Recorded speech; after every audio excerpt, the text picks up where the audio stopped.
Hello, everyone, and welcome to Techyries. We have a lot to dig into today, including my in-depth look at the new Destiny, the Edge of Fate reveal. That was a very big thing on Tuesday, so I'm excited to show that all to you. But we want to remind you all, tomorrow is the end of our Mother's Day sale. So, happy Mother's Day to all the moms out there, even if you're just a fur baby mom, like me. I'm a But plant mom. and a plant and my happy Mother's Day to the plant moms because you know you got to nurture them. So anyway, with that being said, though, tomorrow is the end of our Mother's Day sale over on our store. So go on over there, enjoy 20% off. You know, go get those goodies. Go get that merch for 20% off right now, y'all. It is a good time. It is worth it. But yeah. It is It worth does, it. yeah. It ends tomorrow at 1 p.m. Eastern time. So hop on it before the sale goes away. You want to make sure you can enjoy cheap stuff. Yeah. Yeah. But anyways, guys, I'm Morgan, and this is my lovely co-host KP. Hey Morgan. Yeah. I know I'm a couple days late, and I'm Couple sorry for this. minutes. But couple minutes, couple days and a couple minutes, couple days, couple of minutes, couple seconds. Oh, The whole okay. 9 yards. We Okay. know this. But I want to say happy birthday. Thank you. Yeah, it was on Friday. So we're going to have a fun-filled birthday show for you. We're gonna, like Morgan said, we're gonna do in-depth on Destiny. It's a long one, so you guys are gonna maybe I could take a potty break in between. Oh, you will have time to take a bathroom break for sure while that thing is playing. Yay, there we go. Happy belated birthday, Thank Morgan. you. Yeah. Let her know, guys. Let her know it's happy birthday. Thank you, everyone. So yeah, so we got a lot going on. We also are going to look at some of the PAX East stuff that happened over the course of the Friday that I was really into it. And we have a really interesting Award show? award. It's Yeah, weird. it's an It's award weird, ceremony. but in a It's interesting though, but it's yeah. not underway yet. Yes. It's not underway These are the yet. nominees, right? That we're going to be going over Yeah, today. these are the well, these aren't even the set nominees either. These are nominees that you Oh, can vote for right now. There's like interesting. a million, and if I were to go through all of them, we would be here for all the way through Morgan's birthday stream Yeah, because and I'm more. having that later tonight. So, yes. So, we're going to give you guys a little sneak peek at some of the people that are up for nominees that people are voting on. These are ones that even the people that run the ceremony were even showcasing on their Instagram. So, we're going to have a closer look at that. And then we're also going to show you the upcoming games for the next week because there's a lot going on still again. So, Morgan probably had, her nose to the computer screen working on those graphics for us. I went to bed But at 3 a.m. I don't, okay, no, no. All right, let's get the birthday shenanigans going with our tech pulse. I don't know why I'm laughing so hard at that, guys. Anyway, y'all. So, first things first, the thing we're going to dive into, right, is this fantastic, amazing Destiny The Edge of Fate reveal that happened on Tuesday.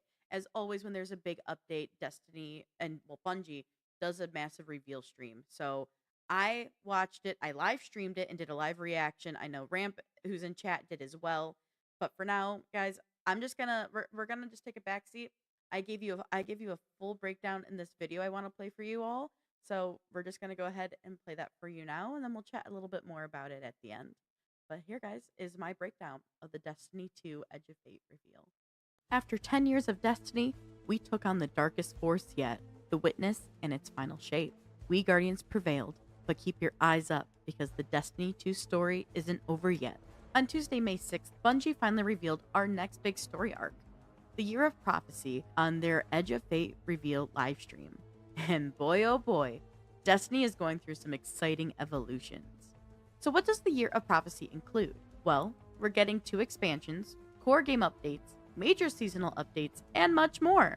The first of the expansions is titled Destiny 2: The Edge of Fate, while the second expansion that will be released in the last quarter of the year is titled Destiny 2: Renegades. These expansions set the stage for a new saga of Destiny that Bungie is calling the Fate Saga. The Year of Prophecy's Fate Saga will begin with the Edge of Fate on July 15th, 2025. The saga will explore the nature of fate and the very foundation of the universe itself. This saga is focused on the Nine, who we know have been around long before the Traveler and are actually 9 individual godlike beings with their own goals, rivalries, and personalities. They are heavily involved in our solar system and are one of Destiny's biggest mysteries. We will be facing a new threat that predates everything we know about Soul and will have us asking, are we bound by fate? Now, if we're dealing with the Nine, that means the Emissary of the Nine has a big role in this expansion, right? Well, she certainly did in one of the teaser trailers from the reveal. During this teaser trailer, the Emissary is being spoken to by a member of the Nine who is telling her that they have been around before the Traveler and we have forgotten about them even though we need them. This 9 figure states they will remind us of their importance, and this is when the Emissary of the Nine, who was once a former Titan Guardian called Orin, broke free of their will, refusing to aid them, basically quitting her job. When doing so, she literally shed her emissary skin to reveal her in her Titan armor, as she said, "My will is my own." Now, this phrase is important because every weekend when Xur, an agent of the Nine, comes to the tower, we can hear him saying, "My will is not my own." I believe that the emissary, or rather Orin, and potentially Xur, will have a big part in the story of this expansion. However, 2 characters we do know will have a major role in this upcoming expansion are firstly, Warlock Vanguard Ikora Rey, and a new ally, Lodi, who is from a distant place and shrouded in mystery. However, to the Guardian veterans who are familiar with the Vesper Station, we do know that he is somehow tied to it. The Edge of Fate is meant to propel Guardians into a multi-year saga that will unfold across multiple expansions. Guardians will explore a new destination called Kepler. It is inspired by the puzzle-solving and pathfinding challenges of Destiny 2's dungeons and destination designs, which encourages deep exploration, player-driven discovery, and mystery. With this new destination comes a new key feature, the abundant dark matter energy that actually powers the abilities available to the Guardian while in exploration. This new feature is called the Master Spark. This ability allows Guardians to bind to dark matter to change forms that enable them to jump and dash across terrain, squeeze through tight spaces, and become a literal rolling force of destruction. But that's not all. There is an additional ability called the Relocator Cannon, which uses fallen dark matter tech to teleport players across the environment. Then there is the other ability known as Mattermorph, which allows Guardians to manipulate their surroundings using the combined forces of dark matter and strand. Now, every expansion will have a different style showcasing their story. Destiny 2: The Edge of Fate is definitely taking on a Metroidvania game and story style. Now, before we move on to other things, we need to talk about the enemies we saw in this reveal. Firstly, we do not see any new unknown enemy factions, though we do see new enemy types within the factions we recognize. Let's talk about the Elixni faction. On Kepler, we see the faction known as the House of Exile. This house is actually obsessed with an individual known as the Giver. Now, we don't know who the Giver is yet, but maybe they tie in to the Nine somehow. But there is a new Elixni enemy type, the Corsairs. These are flying beings with jetpacks. But that's not all. We also see these Elixni wielding weapons that use stasis and strand elements. And I wonder if their tech comes from Kepler specifically. Now, we also have a new Vex enemy. While we do see Maya Sundarash's Coral Vex, among them we see a new enemy type called Imp Swarm. These are flying drone-like creatures that stay clustered in a swarm. Not much else is known of them yet. Aside from the release of the expansion, The Edge of Fate, on July 15th, major core gaming innovations will also be introduced that day to all Destiny 2 players. During the reveal, Bungie showcased an updated UI called The Portal. This is a new streamlined activity selection screen that offers instant access to a range of activities tailored to different playstyles to make it easier than ever for players to find their next adventure. With this UI update comes even more changes and updates to the game because Bungie wants to keep things fresh and exciting by pushing the boundaries of innovation. Players will be able to easily choose between Pinnacle Ops, Crucible Ops, Fireteam Ops, and the new Solo Ops. Team Ops and Pinnacle Ops reinforce quick fireteam action and longer form cooperative content, while the new Solo Op activities are specifically designed for the solo player who wants short, self-containing gameplay sessions without the need for a fire team. But there's more. Players can tailor activities to match their desired gameplay and the specific rewards they are chasing. 50 new modifiers will allow for deeper gameplay customization and offer even greater challenges for players, all while curating activity rotations to ensure there is always something new to chase. Armor and gear systems are also evolving with this expansion. This means richer opportunities for build crafting. Players will experience set bonuses, reworked character stats, and armor that starts with full energy. Also, our ability caps will be raised from 100 to 200. While we're on the topic of character stats, I need to talk about the new power level mechanics. They're actually resetting everyone to the same power level, which isn't new from major expansions, but this will make Guardians more on par with one another and making the catch-up grind less imperative to the player. You will also be able to power grind through PvP. Previously, the only way to really power level was through PvE activities, which is a huge deal for those PvP-loving players. Now, honestly, this makes it easier for new players and veterans who have left the player base to return or join in on Destiny with ease, especially with the removal of the season paywall. The 2 expansions will need to be paid for, but the major content updates outside of these expansions will be available for all players and make the game even more accessible for a wider base of its players, which is a huge deal. This new structure doesn't require paid access to seasonal activities to ensure all players can experience the evolving game world together. Now, before we discuss the next expansion that was revealed, we need to talk about Ash and Iron, the major content update that comes before it. Ash and Iron will arrive in September of 2025 as part of the same season as the Edge of Fate expansion. This content update will continue the Destiny story with new and reprised activities and new missions. But the most important part about the Ash and Iron update is that it brings back an old beloved Destiny 1 location from the Cosmodrome that veteran Guardians will remember fighting the Siva in, the Plaguelands. Now, let's talk about the second expansion in the Year of Prophecy, Destiny 2 Renegades. This is slated for a December 2nd, 2025 release and is inspired by the Star Wars universe. Renegades merges Destiny's distinctive storytelling and gameplay with themes and elements drawn from the iconic sci-fi franchise. This is meant to be an homage to Star Wars. Bungie is working with Lucasfilm's games for this expansion, but this will not be a direct crossover.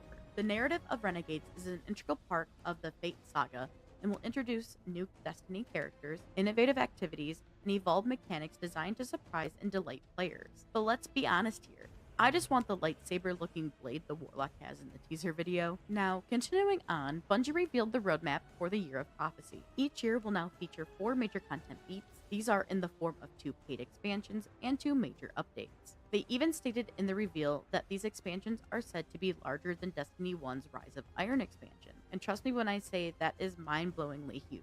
Rise of Iron had a really good story length, but had plenty of extended content from exotic missions to a new strike and even a raid. The expansions will include new stories, locations, weapons, and gear. There will also be a new raid with the Edge of Fate expansion on July 19th, with the Renegades expansion having a new dungeon. Ash and Iron and Shadow and Order will get major updates. These seasonal updates will feature new and reprised activities, a new sandbox meta, new events, modifiers, challenges, and artifact mods.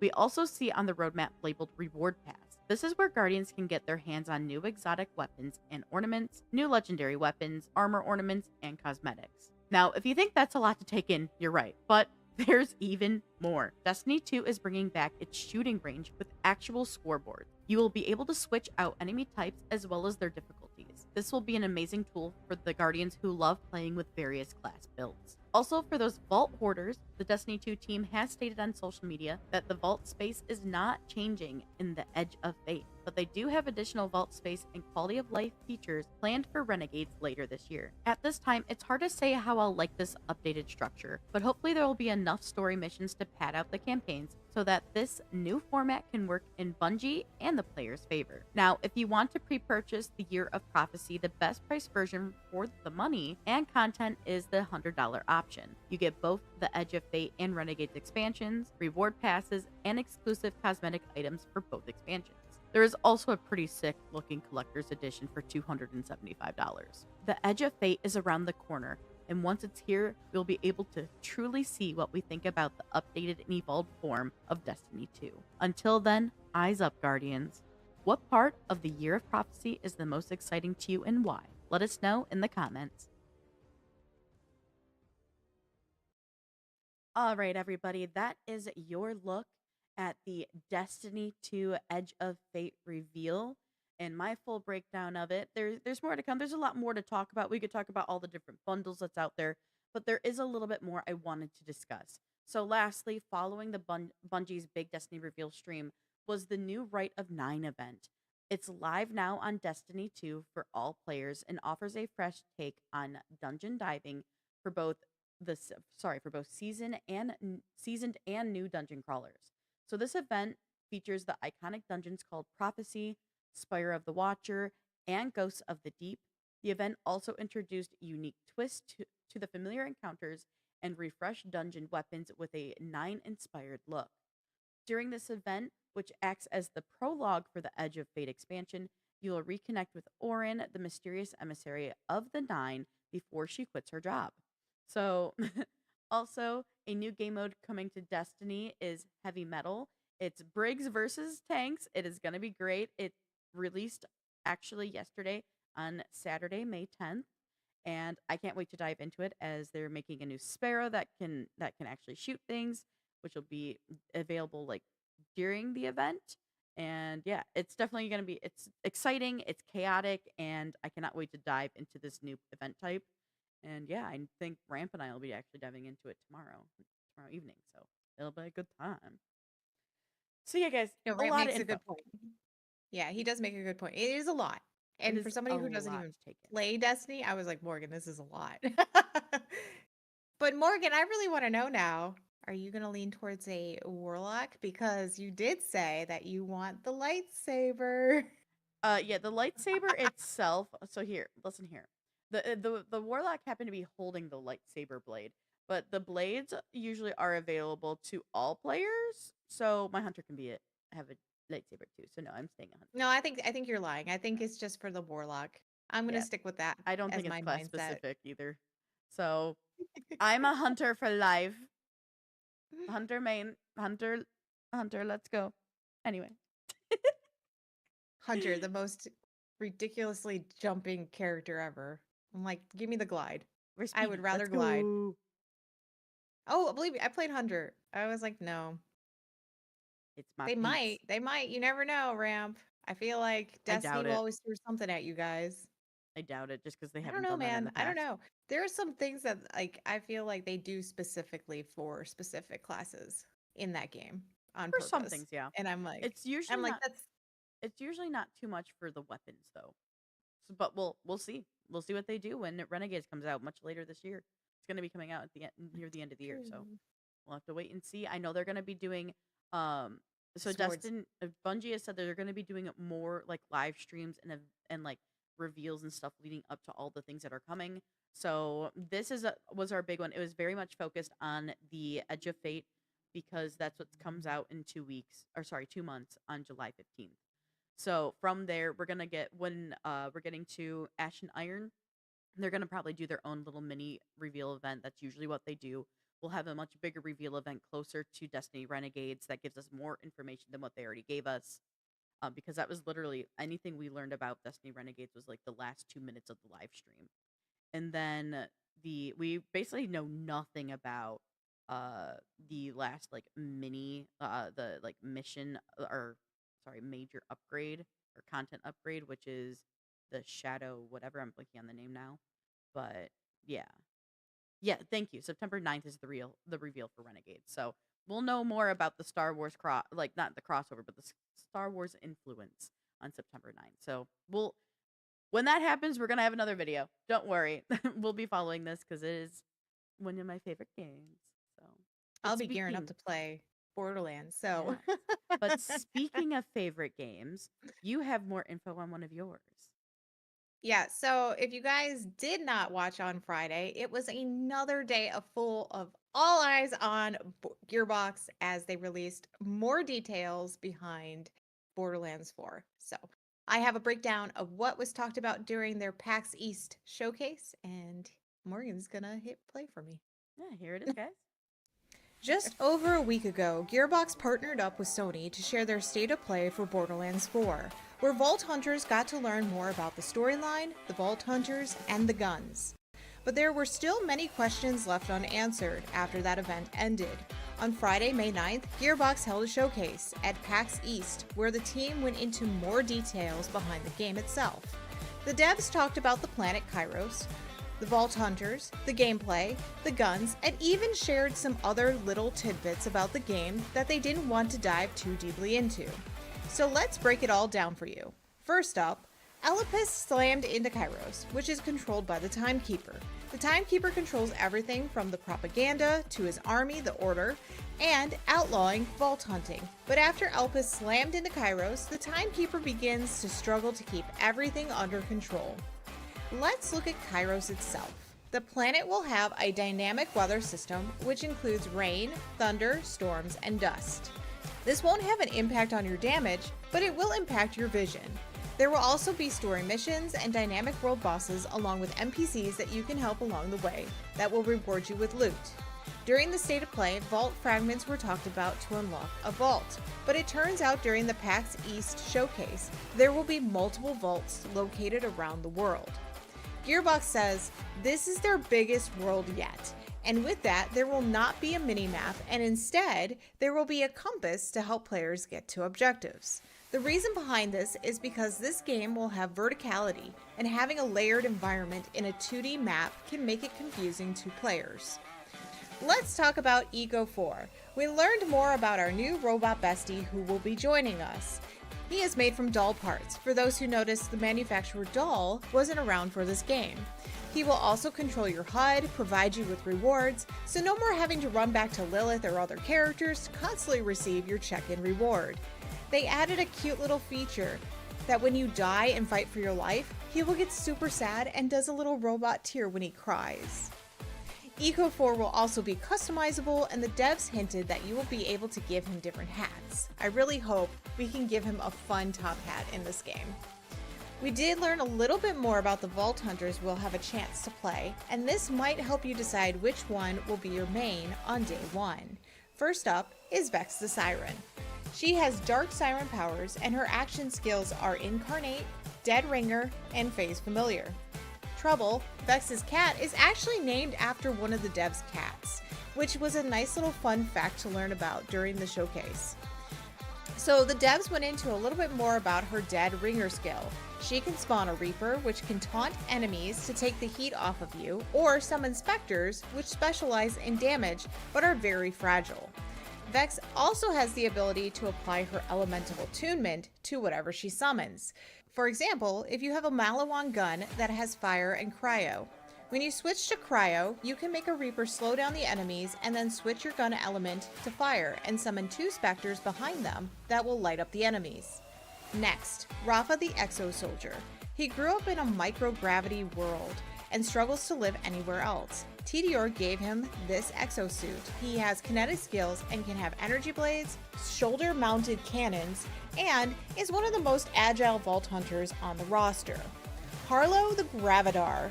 She is part of the Traunt family, and for those who remember General Traunt, he was a boss we encountered in Borderlands 3, and he commanded the Malawan Expeditionary Force. Harlow has 5 PhDs and a disco ball of destruction, along with other gadgets that they didn't show. And lastly is Amon, who was part of a vault monster worshipping clan. He is the one who lost everything: family, spouse, friends, and his community. Now he uses this grief as revenge. He forges his body into a weapon, and his forged drones along his spine and along the side of his arm, he can make them into all types of weapons, from a sword to a hammer and even a whip. There was a lot of little tidbits shared about the game after the big topics were hit.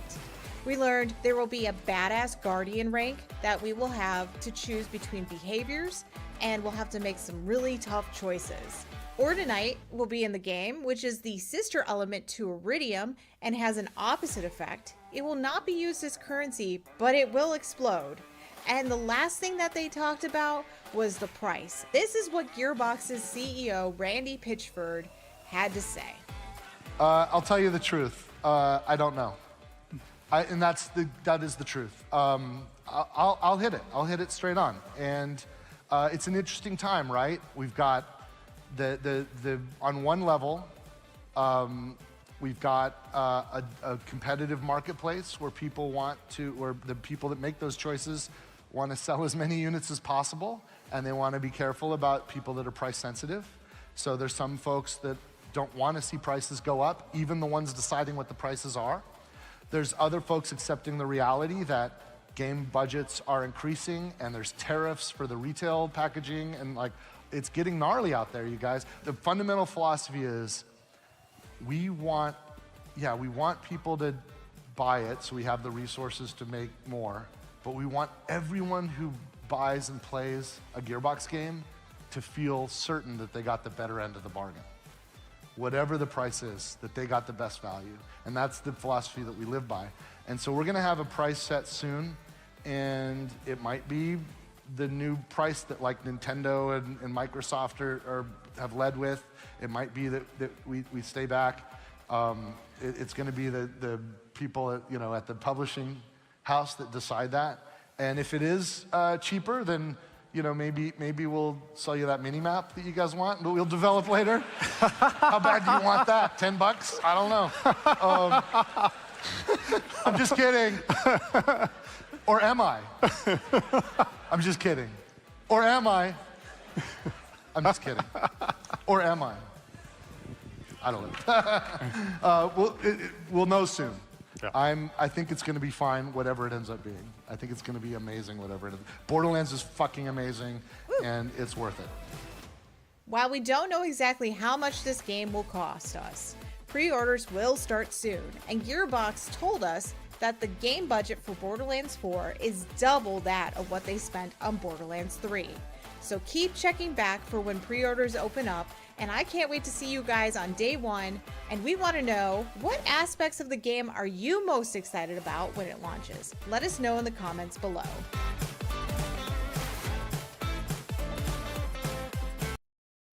All right, everybody, that is your look at the PAX East update for Borderlands 4, but I know that is not all. KP, you want to talk a little bit more?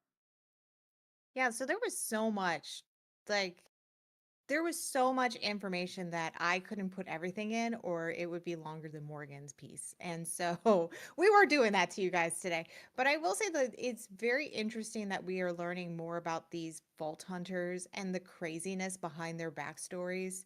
And one thing that I wanted to point out is, I know Morgan and I were talking about Vex as it was playing, and she's like, this is the one that I'm really interested in.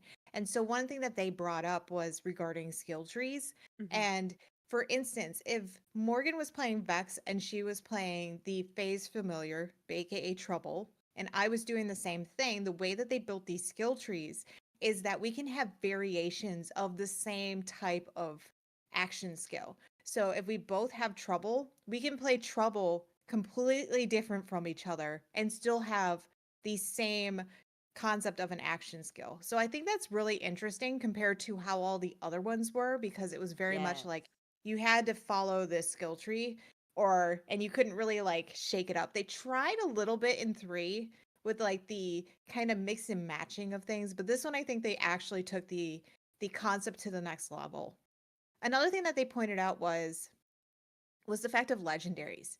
So legendaries are now going to be this more rare type thing compared to 3. 3, it was loot galore, right? It was every time we turned around, we were given a legendary. And after a while, those legendaries just began to feel kind of just like ordinary guns.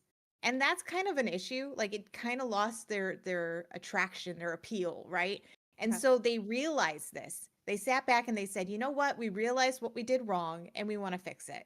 So now they're going to make these harder to get, but also easier to get in the sense of you can rerun these boss matches and everything. And there's world bosses in the game and stuff like that. So because you can do that, it makes it a little bit easier to get them, but they're still harder to get in the sense of they don't drop at a dime. But they did say that bosses are going to have dedicated drops. So that means, for instance, there is a boss that will drop. One of the ones that they talked about was called Ruby's Grasp. And basically, it won't let player enemies get away. So it's going to grab onto these enemies and hold them as you use the gun. And I think that's really cool. like how that all happens and everything. And they kind of like hinted, they were like, there's an enemy in there that has a bazillion hands, and I wonder where it came from. So Gee, they I had a good wonder what time with that it. one looks like. Right. And then the other thing that I thought was really cool was, and as you guys know, I have a love-hate relationship with Randy Pitchford. He can sometimes be, kind of a dick, and I get that. But I thought one thing that was really interesting was he actually has his wife play all of the games, which is fascinating to me. So she actually played this one, and normally he like will take a character like a certain class and he kind of like molds it to her because she has a favorite that she kicks into. And I get that, like we all have our favorites. Like Mhm. I can tell you every favorite person I played throughout all of my journey of Borderlands. And so this one was interesting though because she actually doesn't have a favorite in this one. They're like almost all of them are her favorite. And I think that's so fascinating. I'm like, "Oh, she actually doesn't have one that stands out to her this time." So it's going to be interesting to see how this whole thing plays out. I'm really excited. The storyline seems like it's going to be a lot better than it was in 3, which I think will make a lot of people happier. I was talking with Final last night about this too, and he said that the one thing that he heard is that the Vault Hunters are actually going to be parts of the cutscenes. So they're actually going to interact. They're actually going to have voice lines as That's cool. opposed to just like they were there, I guess, in somewhere, like you kind of felt like you were like in a movie theater watching these scenes going underway and not reacting. It's like I was there. I watched Roland die, like why am I not reacting to this? So those Right. kind of things that should happen, we should also react to. But we'll see. That's what we're hearing, and everything's hearsay.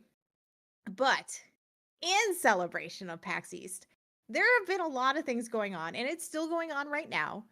And because of it, Steam has put together a lovely sale. And so we want to show you guys a little bit of what's going on. So another game that Gearbox talked about is Risk of Rain 2. There was a lot of updates about that game coming out. I'm actually going to give you guys a breakdown of that we will have up on YouTube. That'll be a lot later. They talked about Dead by Daylight. If you guys watched the Dead by Daylight one, they hinted or showed that Five Nights at Freddy's is going to be the next one that drops, which I'm super excited about. We already know the villain, which is really cool. And that one just was like, it was so funny watching that one, Morgan. Like, you would have laughed because they were like, okay, so we're going to show you guys Dead by Daylight. And they were like, and all the crowd was like, yay. And then all of a sudden they were like, Five Nights at Freddy's. And then everybody went nuts. So it was really fun to see that That's kind of awesome. stuff. That's great. Yeah. And then as you guys scroll through this, you'll also see that there are some games that are on sale. There are some demos if you want to try out some games that are on here. So definitely dive into this. There was a lot happening with the PAX East. I love the fact that they put this together. I actually just added to my library. It's called Electrobot, and it's a boxing league, and you play as robots. And it reminded me of the the old boxing game with the robots when we were little. So, Rock'em Sock'em Robots has it reminded me, but more up to date. I So love that. definitely check this out, guys. It's a lot. It's really cool. I love the fact that they put this together. And there's still on Sunday. They still have the First Descendant is going to do a dev live stream. I know Soulframe that I've talked about. They did one yesterday, so I'm going to go through that one as well. Jackbox Party, they're going to have that at 2:30 today Eastern Time at the main theater as well, and then they have an Omegathon final round happening at 5:30 today. So, a lot of fun happening, a lot of fun going on at PAX East, and it's only going to be the beginning of where we see the next round of things going from here. So, it's going to be exciting. It's so exciting this year. This year has been super exciting.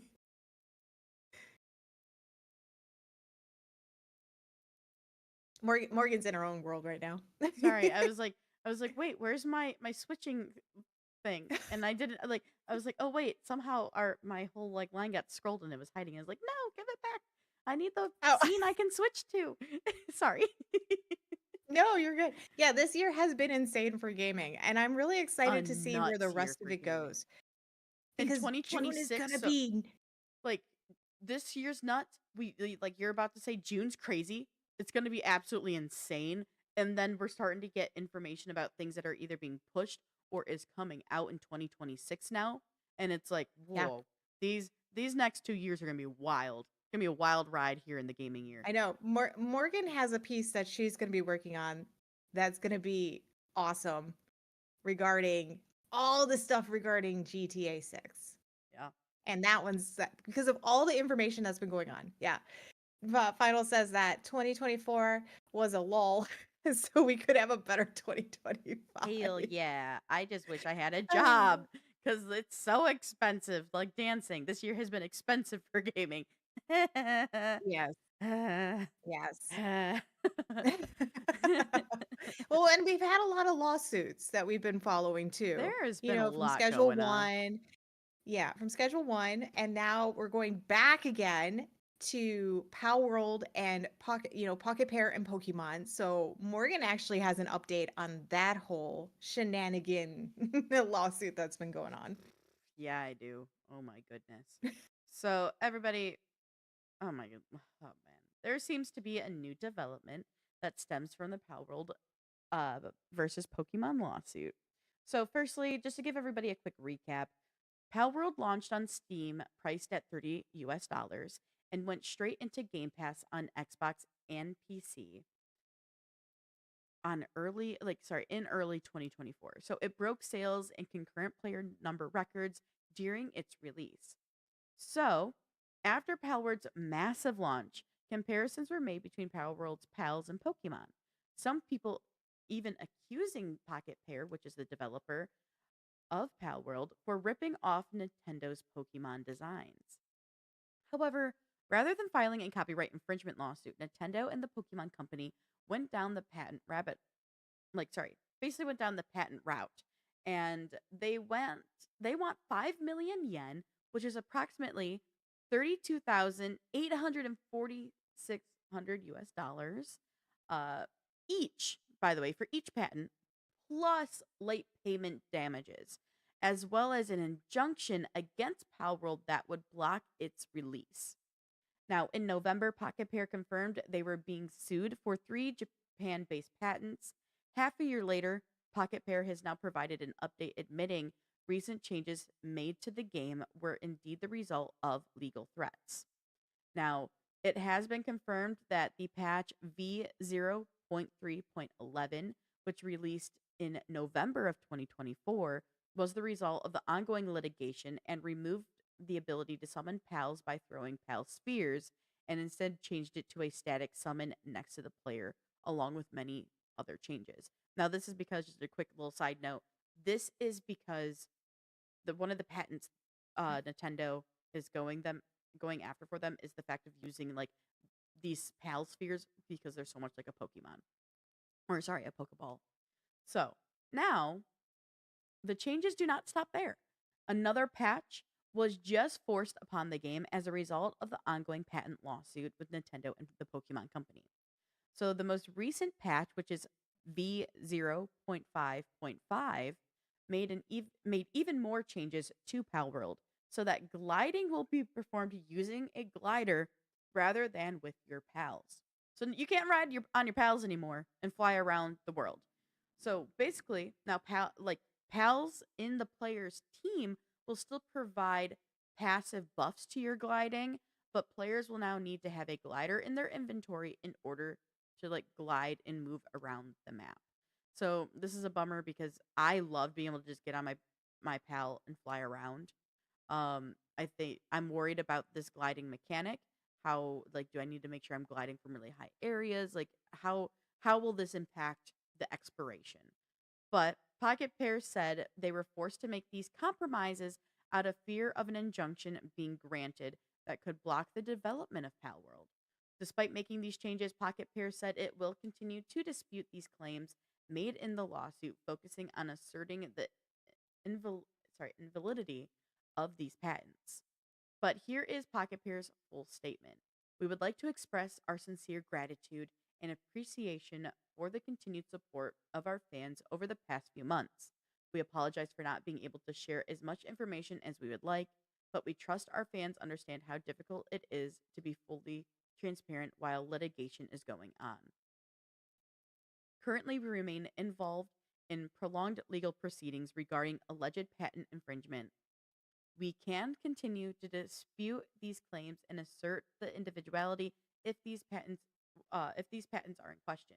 However, we have had to make certain compromises in order to avoid disruptions to the development and distribution of Palworld. So I'm gonna ask everybody here in chat, like, what are your thoughts on this matter? Are you Team Palworld or Team Pokemon? Let us know in the comments and in chat. We would love to know your thoughts. But real quick, looking at chat now that my spiel is done. Final says it's crazy that flying on a monster in game can be copyrighted. I 100% agree with that, and I feel like the reason it like we see this most recently in what was it, Scarlet, Pokemon Scarlet and Violet, Mhm. I believe, and sadly those came out before this game, and I feel like the only reason they're able to really go after them as a patent for flying these pals is because of the other patents and similarities they already have to the Pokemon franchise and to their games. Mhm. So I feel like that was just kind of tacked on as a personally as like a well, we're already going after them for these like similarities to our game. Let's go ahead and add one more. So it's a big yikes. What do you think about all this, KP? This new development? I think it's I think it's apples and oranges at this point. We're just nitpicking things now just because you're big bad Nintendo and you didn't think of this to begin with, and so that's the reason we're getting upset because somebody did think of this the way that we wanted it to be, and now it's like, okay, I guess I need to put my foot down to, basically say that I am the big bad bully and this is my game and the way that I do this. It's no different than the Schedule 1 drug dealer simulator thing, like so the publisher was mad because of the fact that an indie developer took the concept and made it better. Like, isn't that the whole purpose of what being an artist is? Like, these are games that are done in the sense of they're artists. I don't Absolutely. care who you are. Like, I get it that you guys are computer programmers, you do coding and all that stuff, but to be fair, to be a coder, you still have to think artistically to make shit happen.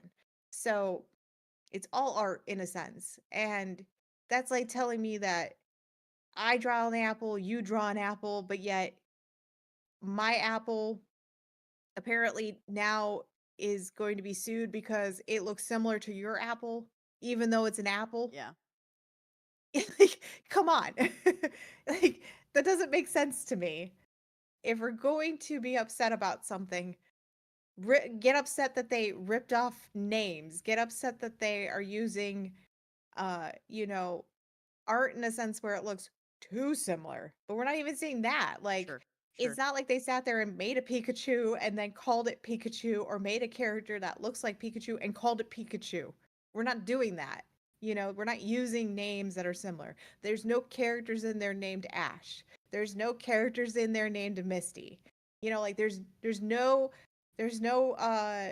characters in there named, Team Rocket. We don't have any of that stuff. Do we have similarities in the sense of you go to a gym, you defeat somebody? Yes, but there's no puzzle thing before it Yeah. to get to the gym. So, like, I don't know. I feel like we're getting upset over stupid stuff when you could sit there and look at all these other games that have similarities to them and nobody's getting mad. Like, how Hmm. many times have we seen games that are similar to Stardew Valley? Whether they're 2D, 3D, 8-bit, whatever. There's a ton of them out there. How many games have we seen that are similar to Diablo? There's a ton of them out there. But, like, at this point, what's the point? Yeah, it's like final, Like, final for example right now is like I feel like it should fall under parody laws. Shirtless Danian says holding rights over game mechanics is wrong.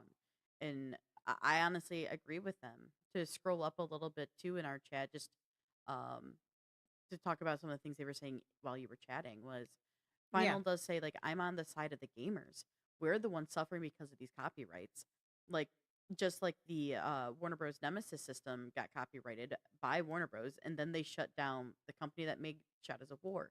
Like that in part is due to budget cuttings and restructuring of the company, but that was an amazing company.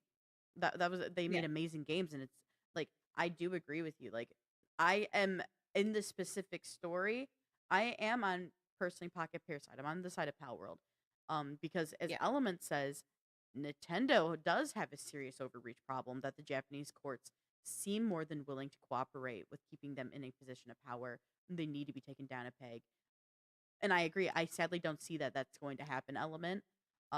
I do agree, like with Final though, like I am also on the side of gamers, but at the same time, I really think that Pal World is just getting the worst possible hand they can with this. I think was their inspiration for their game from Pokemon? Probably. I think that's pretty damn evident. But I think that's also a good thing. Like, Hmm. that could be good marketing for Pokemon in a way. Like, oh, they really like this game. They're just upset that Pocketpair, in my opinion, finally made a game that us, the Pokemon fans, have been begging for. Because Nintendo doesn't want to get out of their old ways of their games and break away from like what we've seen and what we're used to give us more. And I do agree, and absolutely 100% Final Palworld is on the side of the gamers too. Like they know that this is impacting us, and they're making these changes because they need to. Otherwise, it's going to further hurt the development and them taking care of their game for us, the players. So yeah, like I agree, Ramp. Nintendo is stuck in their own heads and never coming out. Like it's very disappointing to see like that, such a company with such a beloved franchise is such sharks, if you will. And Dan makes a good point. Pocketpair didn't go in, break open Nintendo's Pokemon game, and Yeah, steal and make a copy of the code. They can't do that. That's not going to happen, right? absolutely. Unless like you're a hacker. Then it could happen. When I say that, then that could happen. But majority of the time, that's probably not going to happen. So yeah, unless they're stealing exact code, like we're not stealing code here. So there's no reason to get upset. I mean, I could tell you how many times I've seen elements and actions in games that look very similar to the Division, right? Sure.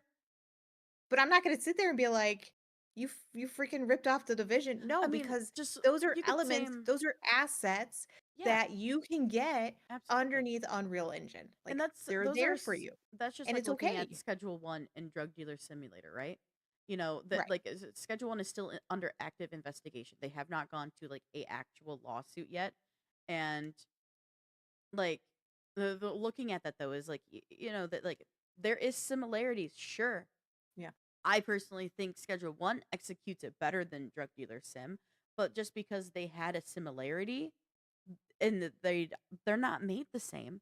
They run on No. completely different engines. The same could even be Mhm. said with like the example you're using. Like we were watching Borderlands 4 and we're like, man, that thing and that thing reminds me of Destiny.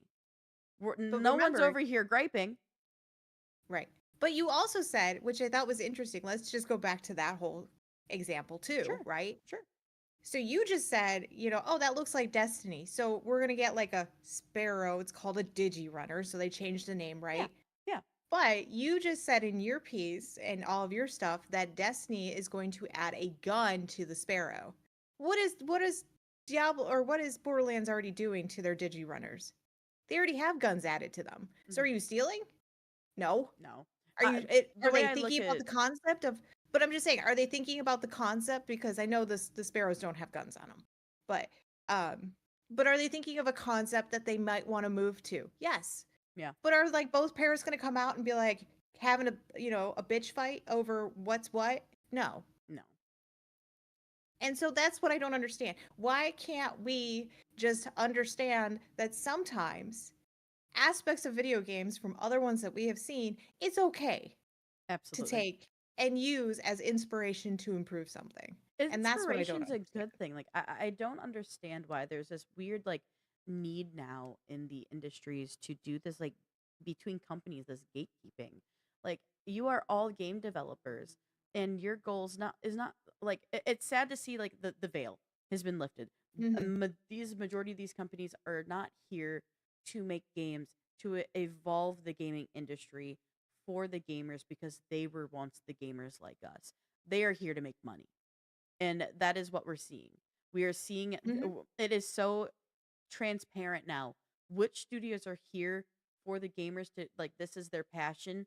They grew up with this and they just want to make the next best game for other gamers like themselves to enjoy versus Mhm. oh, the studios are like gaming's very lucrative. Let's go make our money. And it's Right. these in my opinion these lawsuits are really showing the or sorry, lawsuits and investigations are kind of really telling of who's who. Yeah. I mean, don't get me wrong. I do think there are some things that Nintendo does hold to their heart that I think they should.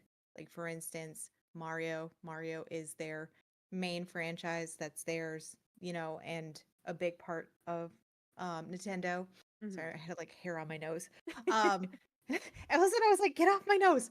Um, but and that's kind of like Mario is Nintendo. Like when you think of Nintendo, what do you think of? You think of Mario, right? So like I get that kind of thing and wanting to keep that one close, near and dear to your heart.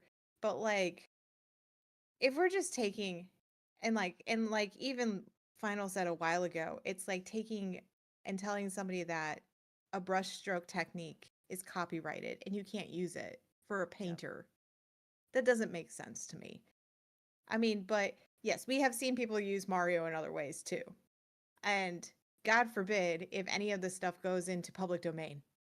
I I'm literally just was saying. literally just I'm thinking just that saying. that like Nintendo's gonna lose their shit when stuff goes to public domain. Yeah. Yeah. They're going to try to control it all and it's not going to But the happen. content that will be made once it does, it'll be Oh, cute. yeah. It'll be Yeah. amazing. It's going to be off the wall. We're It's going gonna to be be like, where fantastic. did this come from? I mean, look at what we're getting just from Mickey Mouse, you know? Yeah, no, for sure, for sure. Well, All right, let's move on. Let's move on. yeah, we've Before we talked get too much in a tangent. we've talked about this before. That obviously we're gonna continue following this story as we've said in the past. We don't know when the next development for this lawsuit Mhm. will be, but when it does happen, we will report it for you guys. But speaking of Nintendo, we've talked about its console prices and how they're crazy. And I know KP, you now have a little bit more information in the price range of consoles. So what do you got for us? Yeah, so we're gonna have to be shelling out a little bit more for our consoles. And I know that this is kind of an older story, but it's still a really relevant story too. So Microsoft is following Nintendo's lead when it comes to console prices, and this decision is amid the ongoing tariff uncertainty that we keep sitting in. We keep sitting in this like bucket of are we or aren't we? We really don't know. So Microsoft says that the Xbox Series S will now start at $379.99, which is up $80 from the $299.99 that it was originally at. And the more powerful Xbox Series X will be $599.99, which is a $100 jump from the $499.99 that it originally was priced at. And that's not all. That is getting a price hike. Xbox accessories, which includes the wireless controllers and the headsets, will be impacted as well as some new first party games for the holiday season. So the new price tag will be $79.99. And Microsoft isn't the first one to make this. As we've said before, this price hike, Nintendo Switch 2, which will start at $449.99, is much higher than the original Switch price tag, which was $299. So, all eyes now are on Sony to see if they're going to follow suit. I know they've already had a huge Oh, price they hike probably with will. the Right. I know they did a price hike with the PlayStation 5. But we're going to see if they're going to even bump it up more. I have no idea what they're going to do. They haven't really come out and said anything, but Hmm. we want to know Does the price hike turn you away from buying a console or console games? Let us know by posting your comment in our chat and below on YouTube. So, Yeah, I don't buy a lot of console games anymore. It's something that like my husband will buy occasionally because sometimes he just wants to like sit on the couch or something. But we're very much like now that we have gotten our home and we have our office and everything, it's very much we are we are PC gamers, and I can get looking at these prices now. It's like I can go get a pretty decent PC or like maybe buy really nice upgrades for my PC mhm. and put them in and have I don't know. I feel like PC is a better route nowadays with the pricing. It's wild. Well, I also wonder too, you know, one thing that, and this is something Vinyl and I talked about a little bit, is what about if we who buy digital as opposed to buying these physical copies, right? Because you can buy digital on any console that you have. Yeah, If you buy a digital copy, can we get a discount? Because we're not having then I what? agree. Production. We're not having tariffs on the making of the discs. We're not having costs of the packaging. We're not having shipping costs that have to Hmm. go to the stores. Does it hurt the stores? Yes, it hurts the stores a little bit. But at the same time, can they just ship out then maybe it's licensed codes that you could buy at the store as opposed to buying a physical disc copy? I don't know. Like, I Yeah. feel like there's so many different avenues we could take to kind of like skirt around these big business industry tariff problems that we're having. What's so And sad is though with these like tariff things though, if I can just like Mhm. add this is like this is actually a very interesting conversation Dan and I got into with his parents last night. We were talking about the tariffs and we have seen there is official companies out there that are like, "Oh, these prices we're hiking up our prices because of the tariffs." When if you go and you do the research, some companies, I'm not necessarily saying this is what Microsoft is doing, but there are some companies who are raising the prices and blaming it on the tariffs when all of their materials and their production happen here in the US. And then they're just saying, Mhm. "Oh, we have to raise the prices because of tariffs." That way, but they can just raise the prices to raise the prices and use that as their facade to get more money out of us. So Right. it's a very it's sad that there's at this time where we're at with these new tariffs, we're gonna have a lot of companies just using them to their advantage. Oh yeah, for sure. I mean, no doubt. And I think you're gonna okay, so here's the thing. We're gonna have the people, we're gonna have the gamers out there who say, whatever, I just want the game, I want to play it, I will spend the money, it doesn't matter to me. And then you're gonna have the people like, like us, who are like, well, I have a budget. I have to watch how much I spend. I want to be able to afford it. And I want to play this game because I want to support these people, you know? And so there's gonna be that big back and forth, and you're gonna have that issue. Are we ever going to get to a hopefully a conclusion? I hope so. But I Yeah. hope for the most part, it's not going to be all these big triple A's are going to be like, well, let's just raise the price and make it like $100 because they'll do it. Right. And I know Right. we're going to have the greedy ones, but I really do hope that there are some of the triple A's out there that actually think about who is playing their games, what kind of budgets they have, and, trying to make it more affordable because we can, you know? Sure. And I think that's why I thought it was really funny to keep in my Borderlands piece the part where like Randy's like, maybe it will be cheaper. And then we'll give you guys the $10 mini map. And then he was kidding about it. But was he? Because I thought that was just like a good gesture of him being like, I get you guys. I don't want you guys to feel like you can't play your game because you know what? I put a lot of work into this. Mhm. And that's the thing. Like, I know a lot of AAA people, like AAA companies are putting a lot of work. Everything from GTA 6 to Destiny to to Borderlands to Diablo to, like The Division. All of these games are getting a lot of work put into them. And they want us to play them. I don't want to just sit back and be like, oh, well, I guess we're not selling anything today because everything's just too darn expensive and nobody can buy them except the super rich people out there in life. So I really do hope that in the end, we come to a conclusion and we understand where do we draw the line. That's all I have to say about that. But Yeah. It's rough because just like Element said, like no company will ever choose to make less money than they could. You know, a lot of companies out there aren't in the seat where they're like, oh, let's think about the consumer. They're more like, let's think about how we can make our money because we live in very much a world that is so focused and sadly ingrained not only in like just like these large companies, but even just our own lives of how we have to get through life is so monetary. So, I always say like I wish we could go back. Like I would love to be able to go back to a trade system. Can I go back to trading? I'll make y'all such good bread. Like, no, can I no, trade you things, please? no, no, I have you services wouldn't. I can trade for you, you know? No, no. Sometimes though, I was like, life would be better if we still had that. Well, I will say this. Element says, let's think about our stockholders more like. So here's the thing. If they make these games too out of price, yes, I know there are going to be people that buy them. But if their sales are not going anywhere, that's going to hit their bottom line and their budget. And that's going to be a big issue for them, especially when we can't afford them. And so that's something that they really need to think about. I know I know they want to make money. I get that they're greedy. I understand.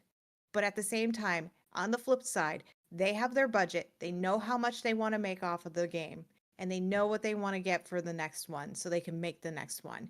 And Mhm. if they're not going to make it, they're going to be pissed off. And if they're pissed off, they're going to have to figure their shit out because we can't figure it out for them. They have to do it. So, in the end, it's going to be up to them to figure out how are they going to make the money for it. And the sad reality to that is though they're just gonna do budget cuts. They're gonna lay off people. They're Yeah. gonna make their studios smaller. They're gonna scrap titles they've been working on. Like I'd never see them going and just like, all right, we need to maybe release the next game like 20-40 dollars cheaper. I don't see that happening. I think they're No, gonna we'll see find it go other on a ways. Steam sale though. That is true. That is true. That is true. Yeah, that is true. We'll I see it don't hit a mind Steam sale. I don't mind waiting and holding out for a game to hit a sale if I for me to get it. Right. All right. Well, everybody, with that being said, we do have coming up after this short break a really interesting award show to look at. We're going to look at ones that you can like things that are up for you to go and vote for the Augie Awards. So we are really excited to dive into that and take a look at it because it is very interesting. It is. But yeah, as soon as we're back from the short break, we will be diving into all things Augie Awards, and we'll see y'all soon. I'll be around in chat messaging with you all. So go grab a snack if you need it or a drink. Hit the restroom. We'll be back very shortly, guys.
All right, everybody. It's become one of the most recognized awards for the AR and VR industry.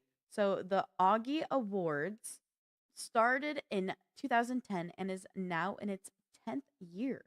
It showcases 16. the, oh, sorry, 16th. Why did I read 10? It's in its 16th year. I'm lying to you. I'm sorry.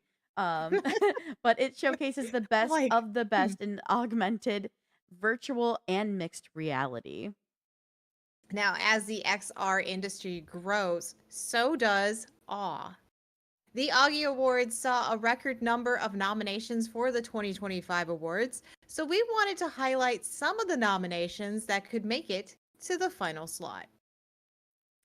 Yeah, so let's take a look. You got called a liar. I'm sorry. All right, everybody. Let's take a look at some of the nominees up for Best Enterprise Solution. Now, I do have videos and stuff to show you all, so let me go ahead and switch to the first one. Let me make it full screen. There we go. All right, so this is Teledemonica by Teledemonica. This is a XR platform that allows for companies to showcase immersive photorealistic product presentations in showrooms and meetings. This is ideal for industries like furniture, electronics, small structures, art, home appliances, and building materials. So this works with your MetaQuest headsets for using mobile AR, and it's available in the MetaQuest App Store. So yeah, it's pretty cool. Not gonna lie. I think it really helps Especially be if able to you're give that like, oh, visual.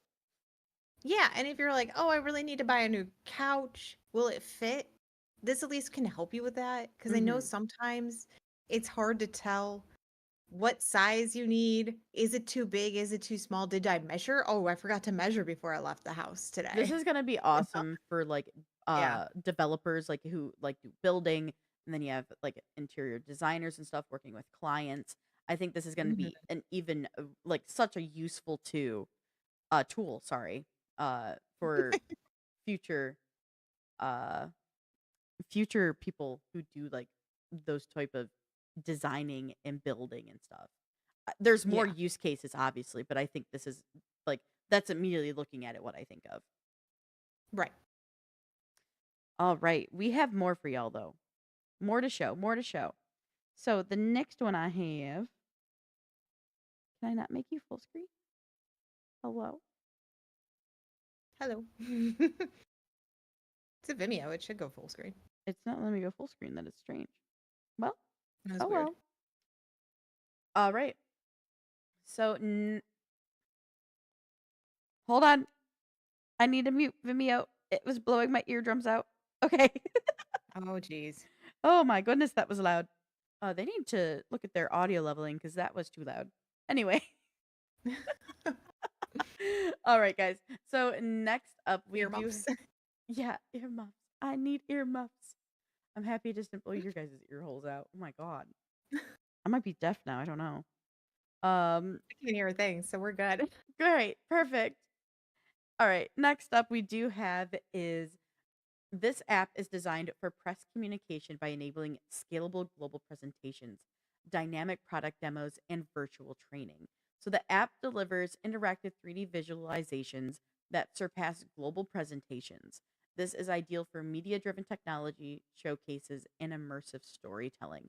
Now, this is a virtual exhibit for Audi by SXCES Communications AG. I don't know how to say that first part, but there it is. Yeah, I don't And know what so, it stands for, but yeah, yeah. This is interesting though. or So maybe it's it's like like, South by because like the X could mean like by, so South by CES mhm, or something like that. absolutely.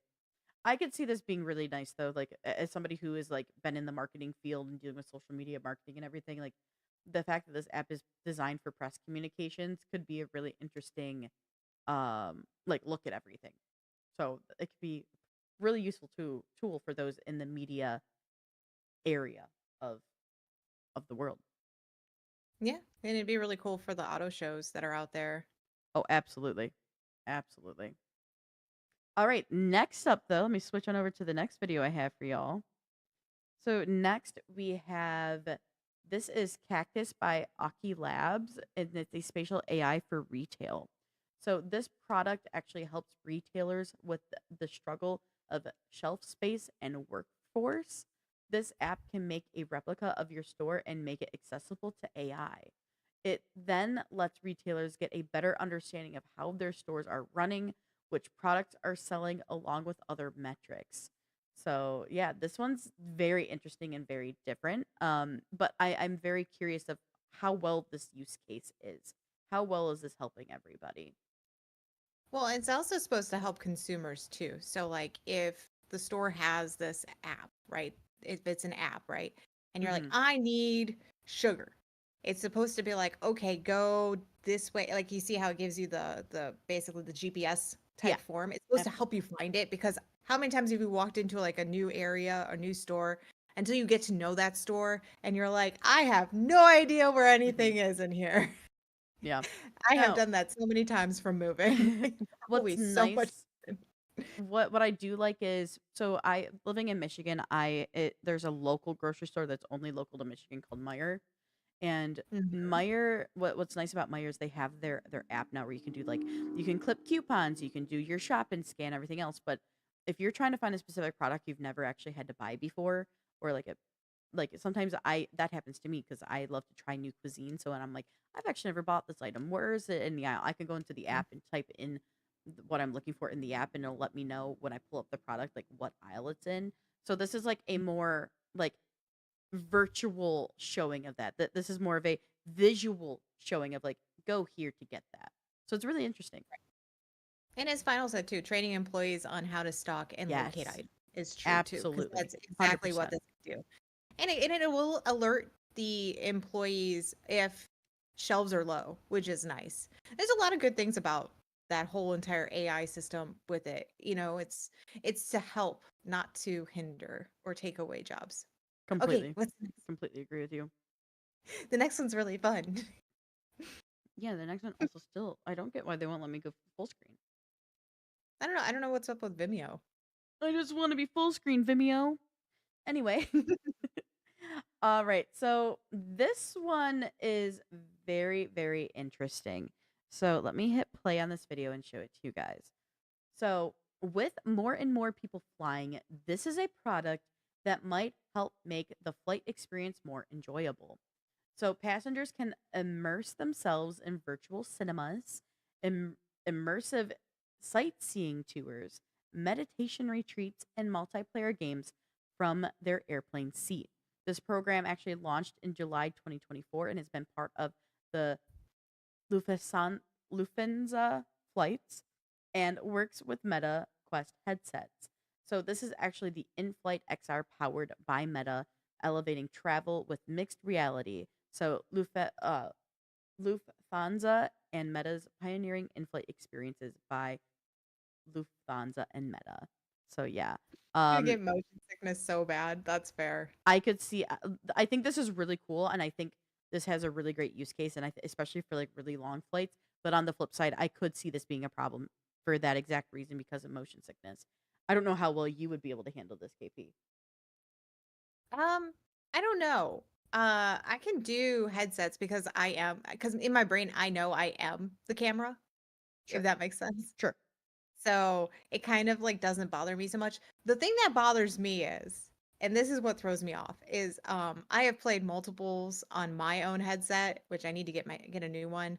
And if it freezes and things were moving at you, it does throw me off because all of a sudden my brain goes, wait, this was moving and now it's not, and now I'm stuck here. So it throws my balance off. But the one thing that I also am kind of weary about with this whole thing is, okay, you're sitting in there, you have your whole thing on, you're immersed, you're having a good time, and then all of a sudden your plane's going down. I would assume I it would has be maybe an freaking auto out. shut off. I would Like an hope emergency so. setting. I think if like emergencies are going off, I think it would like switch and be like remove headset emergency, or something like to. Yeah, I know, but I like Yeah. that's like the one thing that popped in my brain when I was looking at this. I'm like, great, I'm having a good time, and I'm about to die. At least you're dying having a good Oh, time. guess so. I do like it though because I know there's a lot of people out there that are nervous flyers, and Yeah. so maybe this could help with that kind of whole thing. I know, like for instance, my brother is a very nervous flyer, um, and a lot of people like, especially and like for kids, like kids can't sit still, because they have like either they're Mhm. infants or they're just little kids that just don't understand that, you're supposed to sit there and, not be all over the place. This could help with that kind of situation. It could help, like I said, with the nervous flyers, and stuff like that. Or even people who are just like, I want to sleep on the plane, but I don't want to be near people, like mentally. And maybe this could help with that, with the whole meditation stuff and Sure. everything. For sure. So I think there's a lot of good to it. It's just I did think of the other extreme because I was like, what if the plane goes down? Yeah. All right. Well, let's show you guys the nominees for Best Education and Training Solution. I thought these were really cool. I'm going to break them all down for you. I just want to run through them really fast first. So, first is Cake Please Quest to Learn Japanese by Cat Collective Games. Build Your Own Robot. Tablecraft by Not Suspicious, and AR Dog Training App by Yord and Foresto. So let's start with the first one on the Cake Please. Cake Please. This one I think is really cool because I know like I use Duolingo. I know Dan uses Duolingo, and a lot of other people use Duolingo to practice different languages and stuff. But this one is for people who want to learn Japanese. And well, this language learning game incorporates immersive design to truly engage players while they learn Japanese. So you will learn to speak the language by interacting with characters instead of just translating sentences.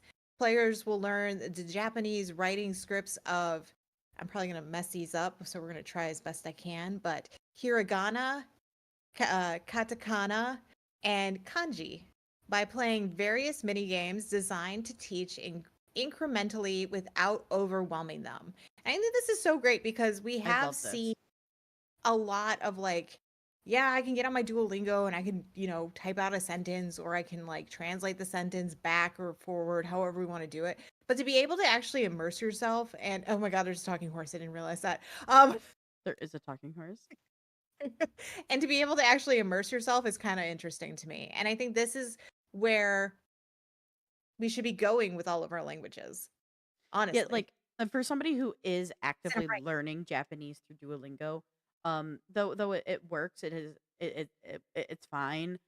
It's not Mhm. the best setup because there is just so much complexity to a language like Japanese, especially when you're Mhm. getting into the different various forms of the writing scripts, because Right. like it's not just one specific one. We have multiple, and they mean different things. So this is a big deal. Like I think this is awesome. I want to really dive into this and check this out as somebody who is actively trying to learn Japanese.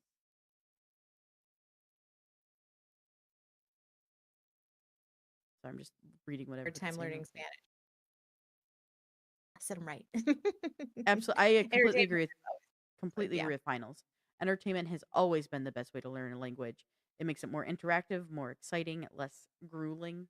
So yeah, I Yeah. think this is a fit time. I've always I'm really, really excited about this one. I will I've vote always for it. I've always learned really well through music, and so, like, I feel Mm, like that's also another really good way because it does kinda just earworm itself into your brain kinda absolutely, situation. I could see that. Alright, let's show you the next one because this is for all you robot builders out there. It's an innovative, immersive, hands-on learning environment where students and professionals can build, design, and program robots using physical components and digital AR VR technologies. It covers basic concepts of robot hardware, building robots, and intensive hands on sessions to build a strong foundation in robotics and exposure to the latest emerging technologies. I think this is also really great.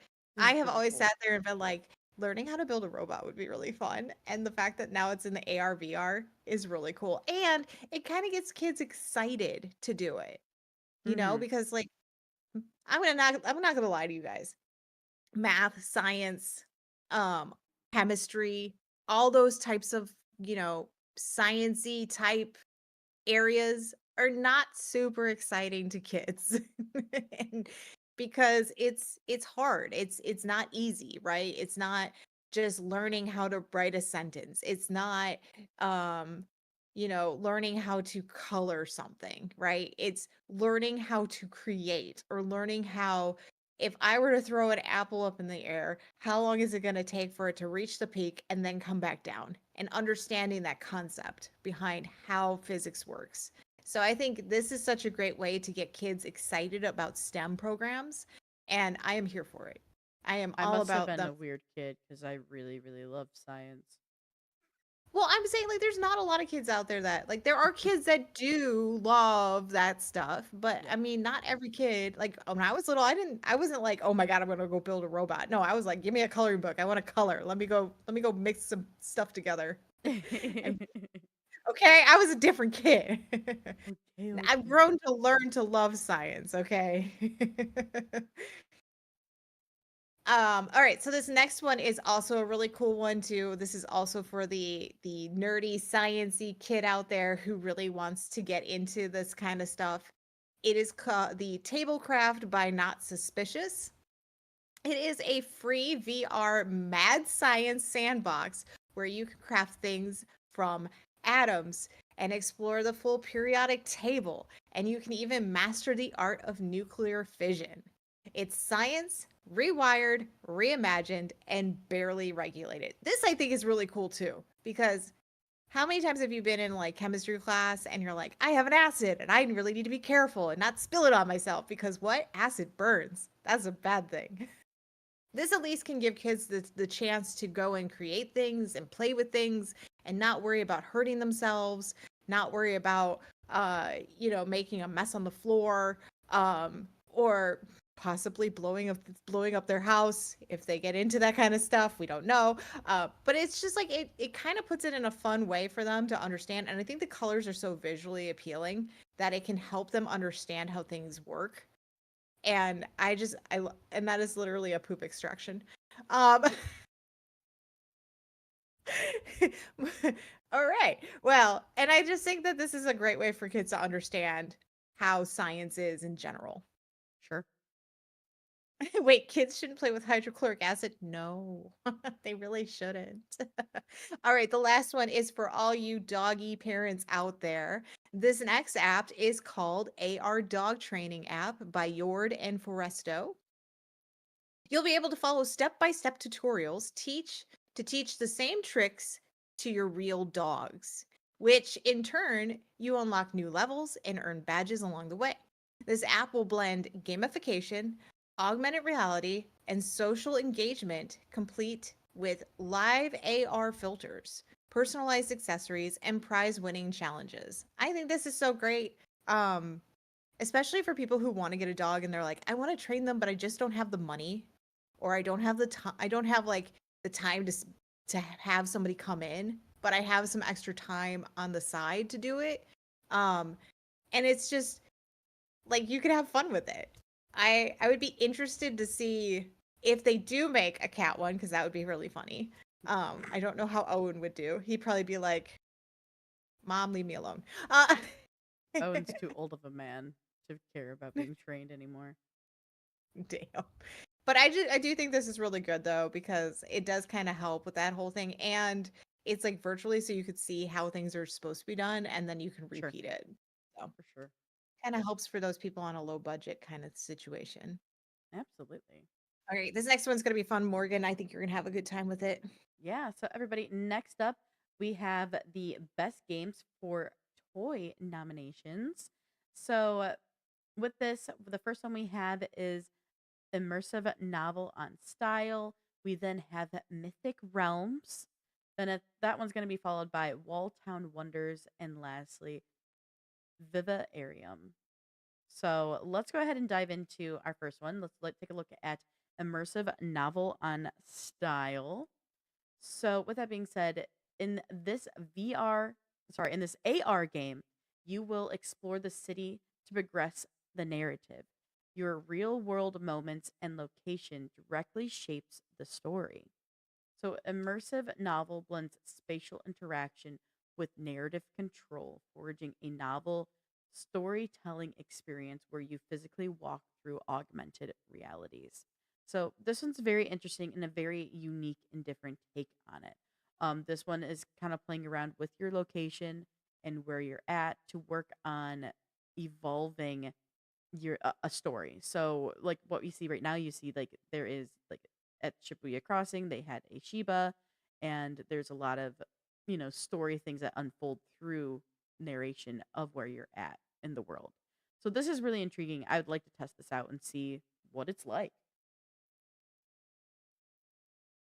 But with that being said, we do have our next one, guys, that I'm really interested in just from the name alone, because no surprise. But the next one I have to show you is Mythic Realms. So let me get this I thought playing about you the for whole time I you. did this section for you. Oh, no surprise. So this, guys, is a Mhm. mixed reality roguelite RPG that merges fantasy with reality. So through your VR headset, watch as your room transforms into a fantasy realm featuring forests, caves, and mythical creatures. You'll become the hero and rebuild a fallen kingdom, embark on expeditions, gather resources, and gain power with each adventure. I am definitely very interested in this one. It looks very cute and very fun. Um, and it's all fantasy-esque. So yeah, I would love to see like how this works.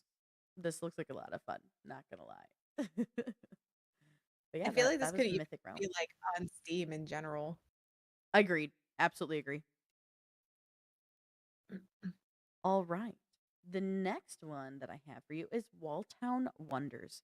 So, sorry guys, trying to get this rolling. This one will have you transform your living room into a living, breathing town filled with colorful miniature characters. So, this mixed reality game will have you help them rebuild their town and unlock lots of unique buildings, characters, and customization options. So, it kind of takes your home and makes you have it makes me think of like how like at Christmas time people make those little villages. It's like that, but Mhm. in VR form. So I I love think this one. I This think one I this want looks so really bad. cute. This looks really cute, and I would have a lot of fun with this. I love that it also like sticks to your wall Yeah, and me too. put it on the floor. You could put it on a table. Like you could put it anywhere you have literally living space, you know? Absolutely.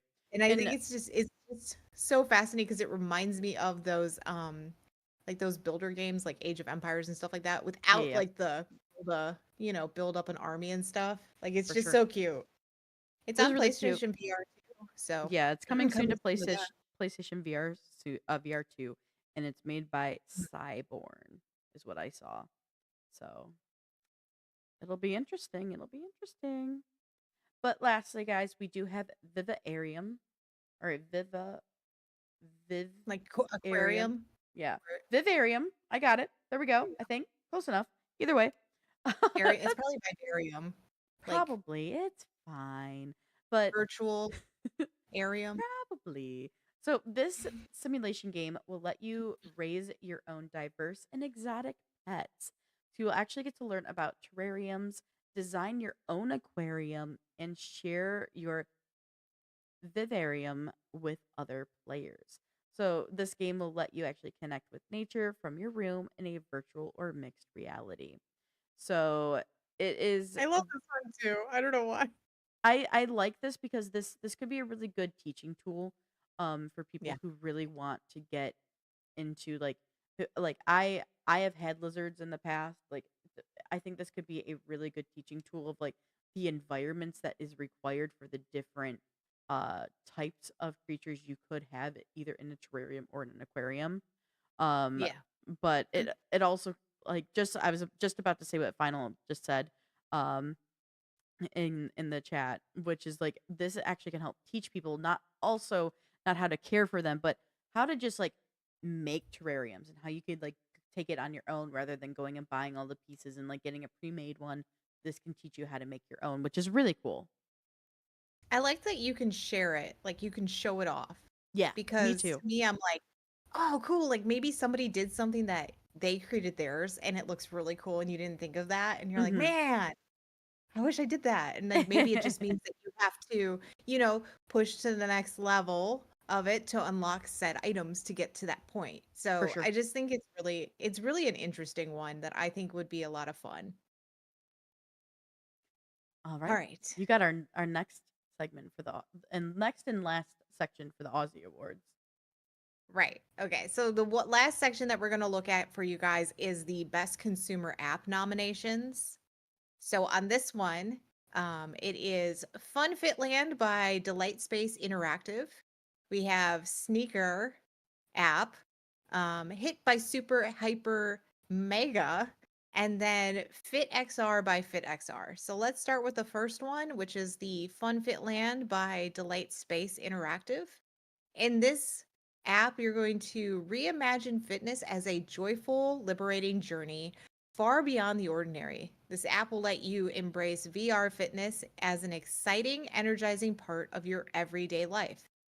Turn every workout into an enjoyable adventure, create a private and supportive environment for all uh, and foster a community where everyone grows and thrives collectively. I love so I do a lot of VR, like I've done a lot of VR fitness games. So I've done box VR, I've done um some other fitness ones out there, like I've done a FitXR one kind of thing. And I like when they start incorporating fun little games with them as opposed to just you're gonna just sit here and squat for the next 20 hours, you know? Sure. Um, so I think this kind of helps give people the option to go, I'm exercising and not thinking I'm exercising. Because I know that's for some people it's hard. It's hard to get into it. Some people really like the whole gamification and being able to play a game that makes it seem like they're having a good time and they don't know they're doing something. And I totally get that. And I'm sometimes in that mindset, and I get that, and then I'm sometimes not. It depends on my mood. Mm-hmm. And so I think this is a really great one that they have out, that's going to be that's in the nomination list. Um so yeah, I think it'll be a good one for all those people out there. Heck yeah. My house looks really cool here. Put on this VR headset.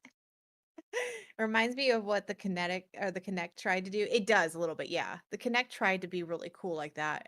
It kind of didn't do so hot, but it's all good. Maybe this one will Let's look do at the better. next app. Yeah, this one I think will do better. So the next app is Sneaker with an AR at the end, app. And this is a consumer app that transforms how fashion moves through culture.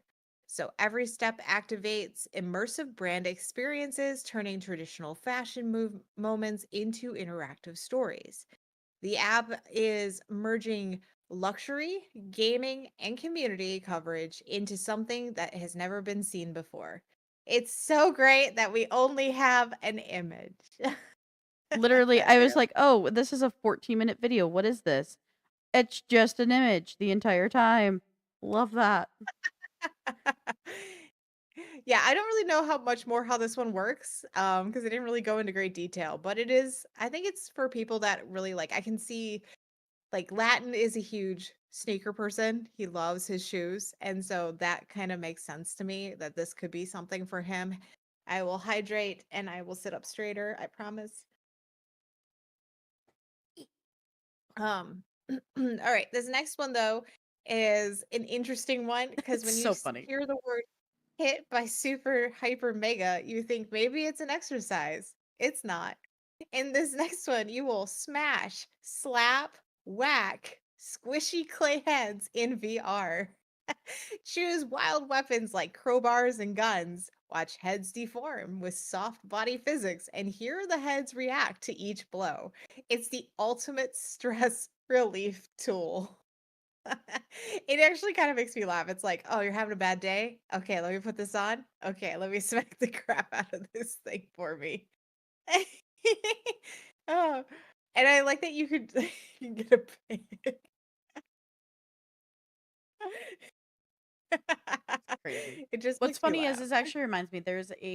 I saw one time I think on TikTok an artist who makes like clay faces and everything, but then will actually as part of his art style will actually like damage them, and Yeah, like he will hit them and everything, and it does look pretty cool.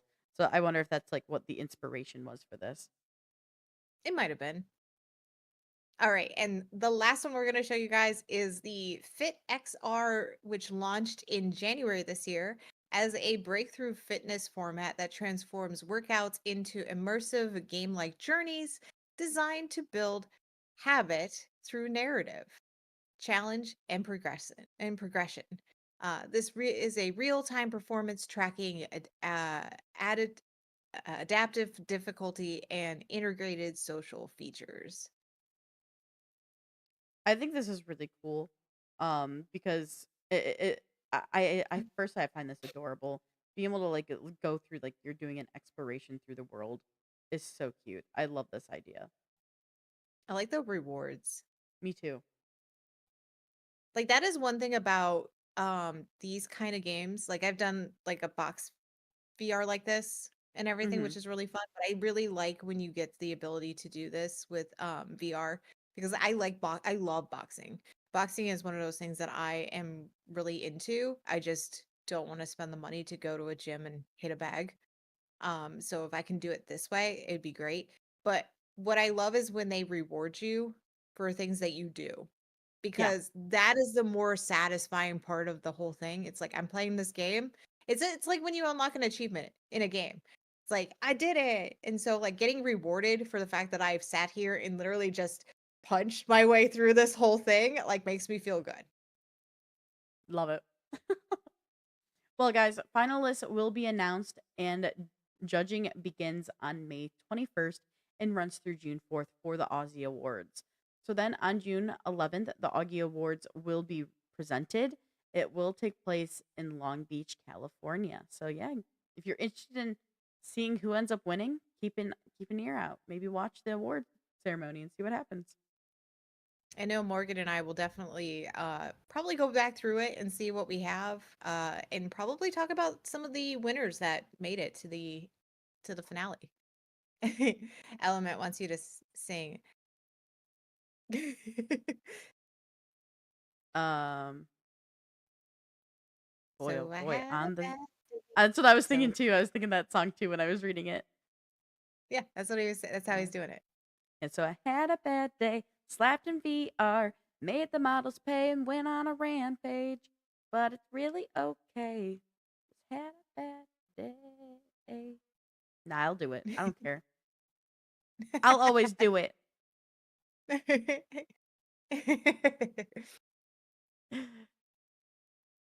If I was Well, per- if I was we don't have a if bad I week. was prepared, by the way, I could have done it much better. My apologies.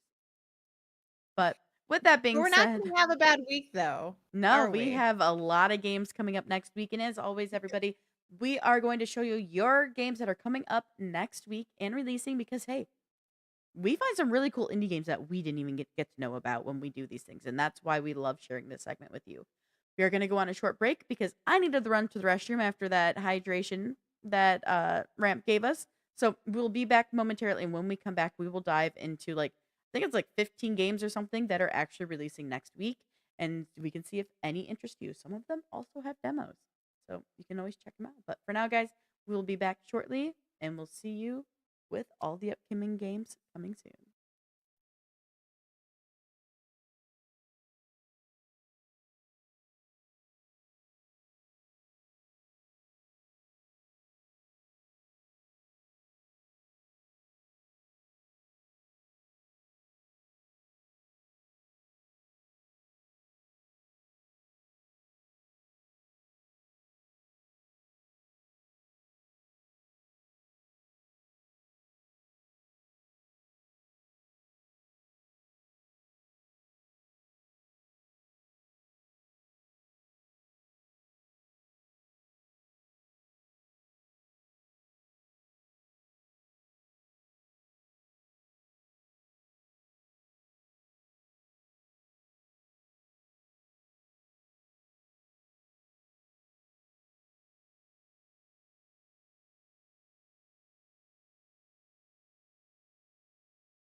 All right, everybody, it is Sunday, and that means another round of games are releasing next week.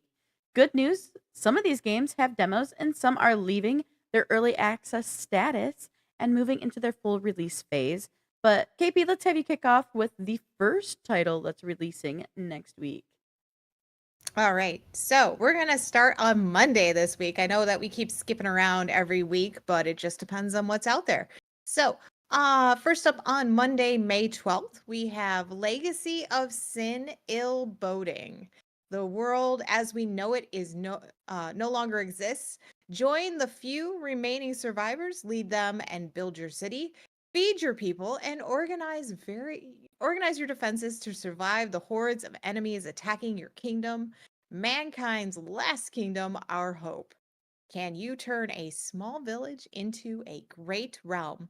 This game releases, like I said, on Monday on PC only, and there is a demo available on Steam. My brain did not want to say demo for some reason.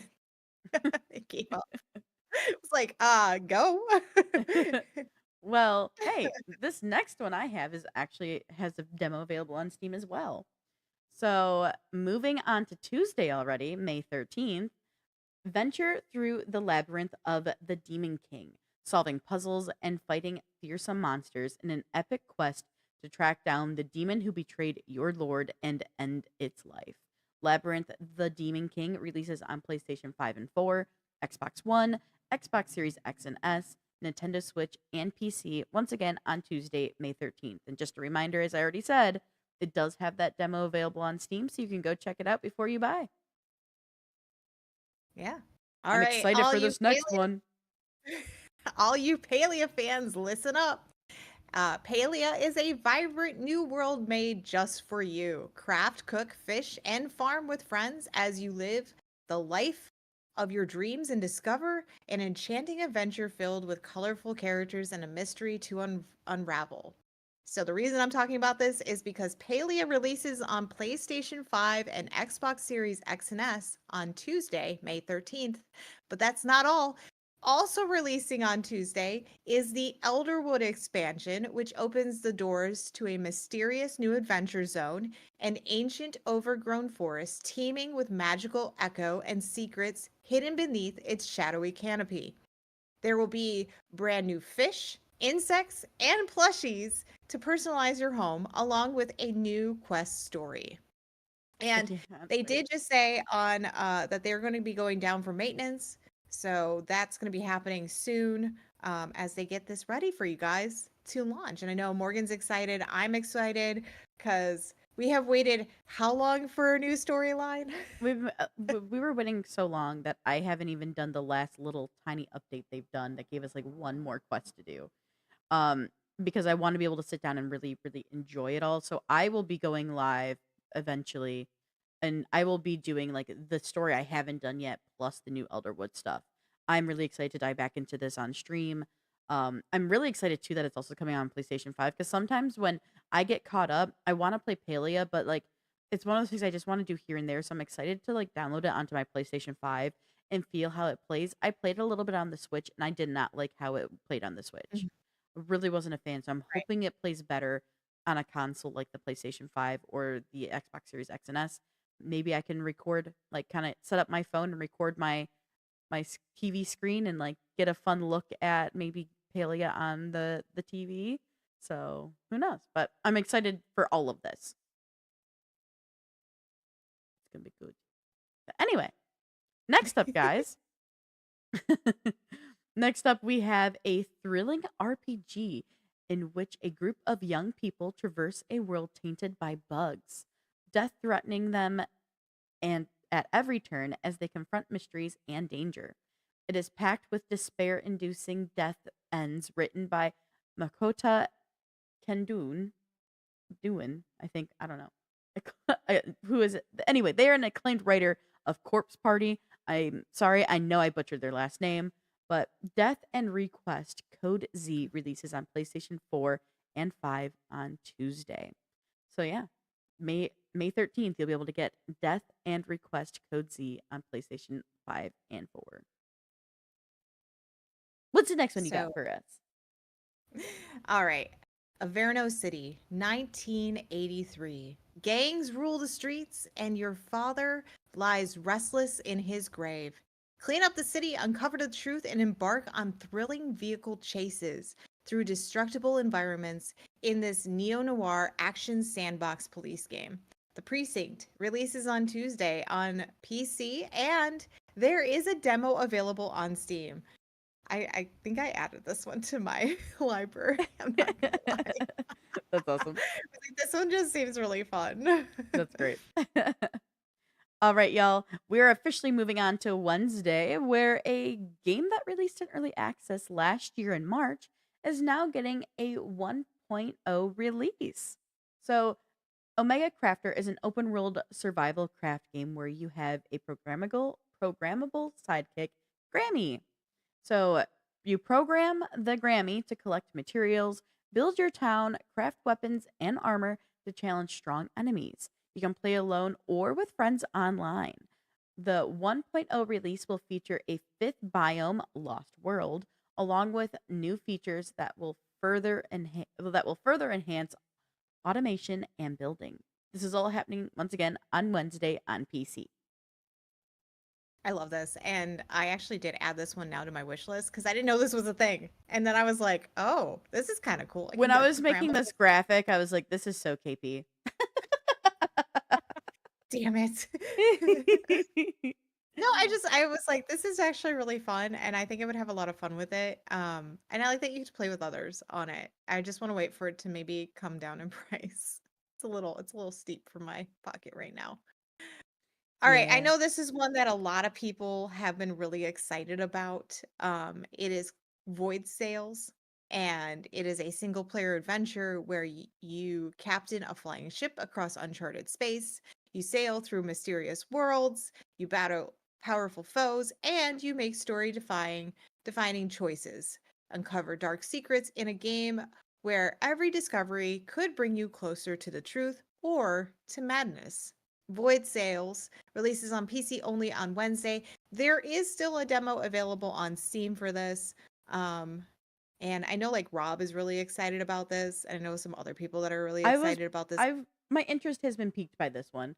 My only downside of this game being it single player, because I definitely don't stick with my single player games very long, typically. That's fair. They did say, I'm trying to remember what they said. It's based off of the whole thing is based off of a movie that was released back in like the early 90s, and I was like, I have seen the trailer for this, but Treasure Planet? Treasure Planet, yeah. Yeah. I got Treasure Planet vibes from watching the trailer, so. Well, that's what inspired this whole thing. Maybe there'll be a lawsuit on this one. Who knows? No, I'm just kidding.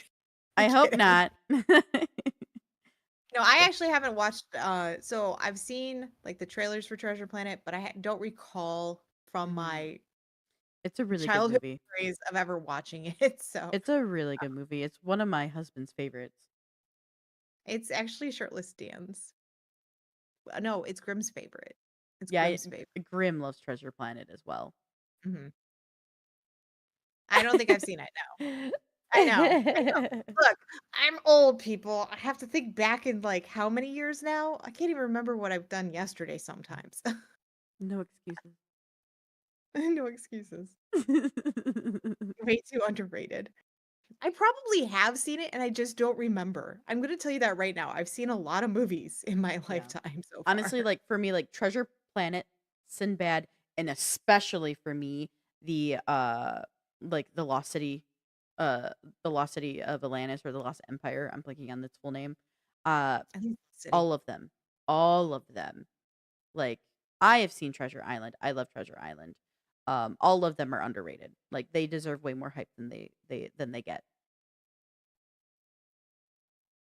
All right. Moving on, guys, we do have another one for you. So, in this next game, you will defeat malevolent forces in this stunning Japanese-inspired roguelite world. Become a master of the demon blades and combat swarms of demons in a fantasy realm set in the Edo period. Through every journey, you will unveil the hidden truths concealed with troubled times. This game releases on PC, Nintendo Switch, PlayStation 4 and 5, Xbox Series and Xbox Series X and S on Wednesday, May 14th. So there is a demo available on Steam, and I'm going to be honest, I actually added the demo to my library when I was making this graphic. So I'm excited to hopefully take a nice look at it and see what it's like. Yeah. All right, next up, we also have one that I know many people are interested in. We have Doom: The Dark Ages. This is the prequel to the critically acclaimed Doom 2016 and Doom Eternal that tells an epic cinematic story of the Doom Slayer's rage. Players will step into the blood-stained boots of the Doom Slayer in this never-before-seen dark and sinister medieval war against hell. Doom: The Dark Ages releases on PlayStation 5, Xbox Series X and S on Thursday, and it actually releases on PC a day earlier on Wednesday. It will also be available for day one play with for day one play with Game Pass on Thursday. So if you have Game Pass, you can play it day one on release. Yes, it is It's a horror game Doom for is a horror game for the demons, 100%. Oh yeah. Oh yeah. Nah, I'm super excited about this. I would not be surprised if we eventually see Grim streaming this because I know Grim is a big, big Doom fan. Doom. Yeah. Yeah. I mean, I'm not like I didn't grow up playing them. I grew up watching them Same. get played. I love Yeah. Doom. I've rarely ever played Doom. I am somebody who definitely watches people play Doom. Yeah. I do want to try though. Like, I want to get into the one. I want to get into one of them. I know there's one that's like kind of less. I want to say like less like super serious. Like they're serious, but Mhm. then there's like one that's kind of less seriousy kind of situation that I want to get into, and I can't remember which one, but Gotcha. I know I have like I think it's Doom Eternal or something like that. Okay. Yeah, it's like less like how the original Dooms are, and it's a little less serious, but still serious. This Doom: Just The a Dark little less. Ages though is still a prequel to Doom Eternal. So That's true. It is. yeah. So I'm curious to see though what people think about that game when it first drops. And we will have a chance to do if we want to play it and check it out. Because of Game Pass. So That is true. that'll be nice too. That is very true. All right, this next one, I don't really know what to think of it. So Same. I will read I will read what I have written here for you guys, and you guys can make the decision on it. So, as a true chaotic nub warrior, your skills will be put to the ultimate test in a trap-filled arena. Arm yourself with a can of beans, squeaky pigs, or a fish as you battle your way to the top in short, fast-paced multiplayer brawls. Nubs Arena releases on PC on Thursday. I don't know how to feel about this. This is weird. This is exactly, Ye- exactly. Yeah, exactly. Exactly. Final. What the fuck? It's so weird. Right? And these are the weird, obscure stuff that comes out while we are looking for games to tell you guys about. Yeah, these are the games you never would have known on if we didn't do the research. We weren't around. Yeah. All right, everybody. Do you like tennis? Who likes tennis? It depends. Like, I like Mario Tennis. That's fun. Okay. I liked Wii tennis. But hey, Well, like Mario Tennis and Wii Tennis are very similar. yeah. But There's hey, a little bit of nuance differences, but I do like Mario Tennis. Yeah. well, you can dive into the most advanced tennis management experience to date. You can manage your academy, develop your staff and facilities, and recruit the best players from junior to pro across both men's and women's circuits. So forget the champions of tomorrow and shape the future of tennis today. So Tennis Manager 25 releases on PC on Thursday. I will not be playing this game. Sorry. You know what though? I don't actually hate this game. I think this No, one's I interesting just know because I won't play it, well, but I think this could kind of like appeal to people who like management games. You know, because Fair, there's like totally fair. source management games. Instead of source management though, it's player management. And I know a lot of like NFL type games like the Madden games, you can either play it where you're playing in the sense of actually playing as the characters in the football area, or you play more like as the manager side of everything.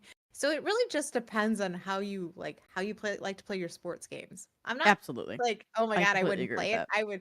I would like to dive into it, maybe dip a toe and just see what do we have here kind of situation. It's kind of like that sports game that we showed, the one where you get to like recreate the facilities and stuff. I'm like, okay, I can get behind that. That's kind of fun. All right, next up is American Arcadia. It is a cinematic puzzle game that combines a 2.5D platformer and first-person game to tell the tale of a thrilling escape. Experience the extraordinary story of Trevor, an average man escaping from the world's most popular reality TV show. American Arcadia is already out on PC, but it is releasing on Nintendo Switch, PlayStation 4 and 5, and Xbox One X and S on Thursday. I think this is really funny. They basically made a game about the Truman Show. Yeah, so also I do want to make a side note because it already is available on PC. I did see when making the graphic that there is a demo available on Steam. So if you want to test out the PC version, you'll be able to. Nice. I must have missed that somewhere in there. We have not heard if there is a lawsuit from the Truman Show just yet. Not yet. Okay, I'm gonna be honest, this next one looks kind of cute. So next up, guys, meet new friends and foes, visit strange lands, and outfit yourself in your quest to keep the entire land from collapsing underfoot. Jump, slash, and dig your way down an ever-changing chasm of mystery in Shovel Knight Dig, an all-new Shovel Knight adventure. So Shovel Knight Dig is already out on PC, but will be releasing on PlayStation 5, Xbox One, and Xbox Series X and S on Thursday, May 15th. Yeah, new Shovel Knight. Yes, a new Shovel Knight. Let's go! Yeah, I was like, cool, they made a new one. That's really fun. It's so cute. Yeah, Shovel Knight is really cute. It's a cute I've little never game. played any Shovel Knights before. Oh, Yeah, I had that's never one. even heard of it. I think you'd like it. I think it's like a cute little like It's cute and silly, it it kind of looks like. brings yeah, like it kind of takes you back to like the old school gaming a little bit, Cute, in cute. a way. Yeah. Yeah. All right, Never. this next one is for all you Wow. Capcom fans. Wow. I said it backwards in my head. I was like Capcom. That's how I was going to say it. Wow, Yeah. Go wow. me. New Go brand. me. We might not get New sued. brand. New brand. New this. Um Anyway, sorry. All right, Capcom's new fighting collection hits the stage. Choose from fan favorite games like Capcom versus SNK 2, Mark of the Millennium 2001, and Project Justice, to 3D action games like Power Stone and Power Stone 2 in this collection of 8 classic fighting games. Capcom Fighting Collection 2 releases on Thursday on PlayStation 4, Xbox One, Nintendo Switch, and PC. My brand!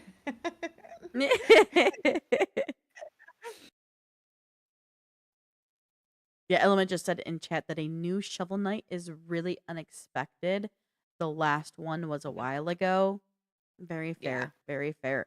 I've never heard of it, but so like your guys' reactions to it was quite a surprise to me. So that's awesome though. It looks really cute. It looks really cute. Oh, All right, we're on the 2014 was last when one, the guys. wow, 11 years ago. That's wild. Yeah. Wow. Well, I have the last upcoming games for next week. So the last game we know that is releasing next week, y'all. Oh man. This is One Life and Land. So it is already out on early access, but we are happy to announce it is moving to a full release on Friday, May 16th. So the game is a charming settlement building strategy game paired with a rich simulation experience. Every animal and plant strives to find its place in nature while you lead your villagers to their future. Expand to different regions and trade with local factions to gain needed resources. The full release will have a new historical scenario about the Counts of Lensburg, new buildings and decorations, and tons of improvements and plenty more. So this actually looks pretty cute, not gonna lie. I think I would like this. Yeah, I think I added this one also to my wish list because I like that it's a so like I said, it's all about do you like resource management, right? Do you Mm-hmm. like that kind of like simulation experience? And that's why it's very fun to see like, oh, like a tennis management one, this management one. So I think there's a there's a good amount of us people out there that like that management system type feel. And I think this one's cute. And I think I love the fact that they have released they're leaving their early access and they're getting into a 1.0 release, which is nice. That's really nice to see. Well, that was our last game that's releasing next week. So yeah, it's very cool. We have quite a few coming out, and there's quite a few that I know I'm interested in. But before we wrap up, because obviously this segment's always at the end of the show, before we wrap up, though, we do have a couple announcements for you.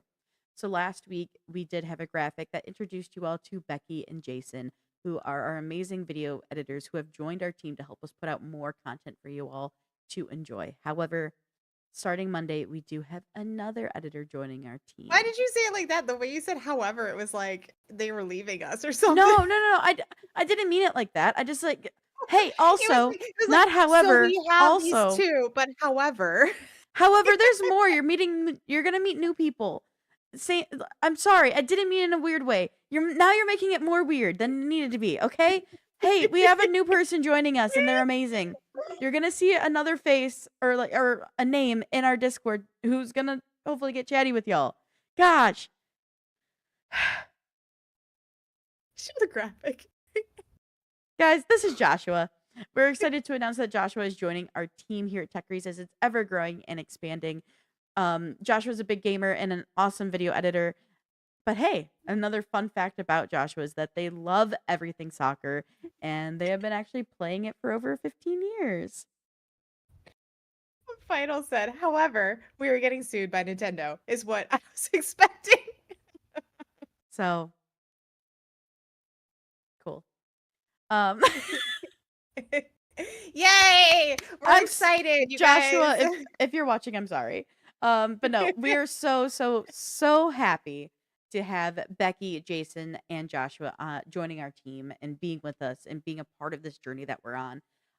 We are so happy that we're sharing this journey with all of you guys in chat. The people who are going to be watching this later on YouTube who aren't actively in chat right now, like we are able to have this growth now because of you all. So thank you for allowing us to grow to a point where we're able to bring new people onto the team. We're very, very excited and very. Thank you for allowing us to come into your home. Yeah.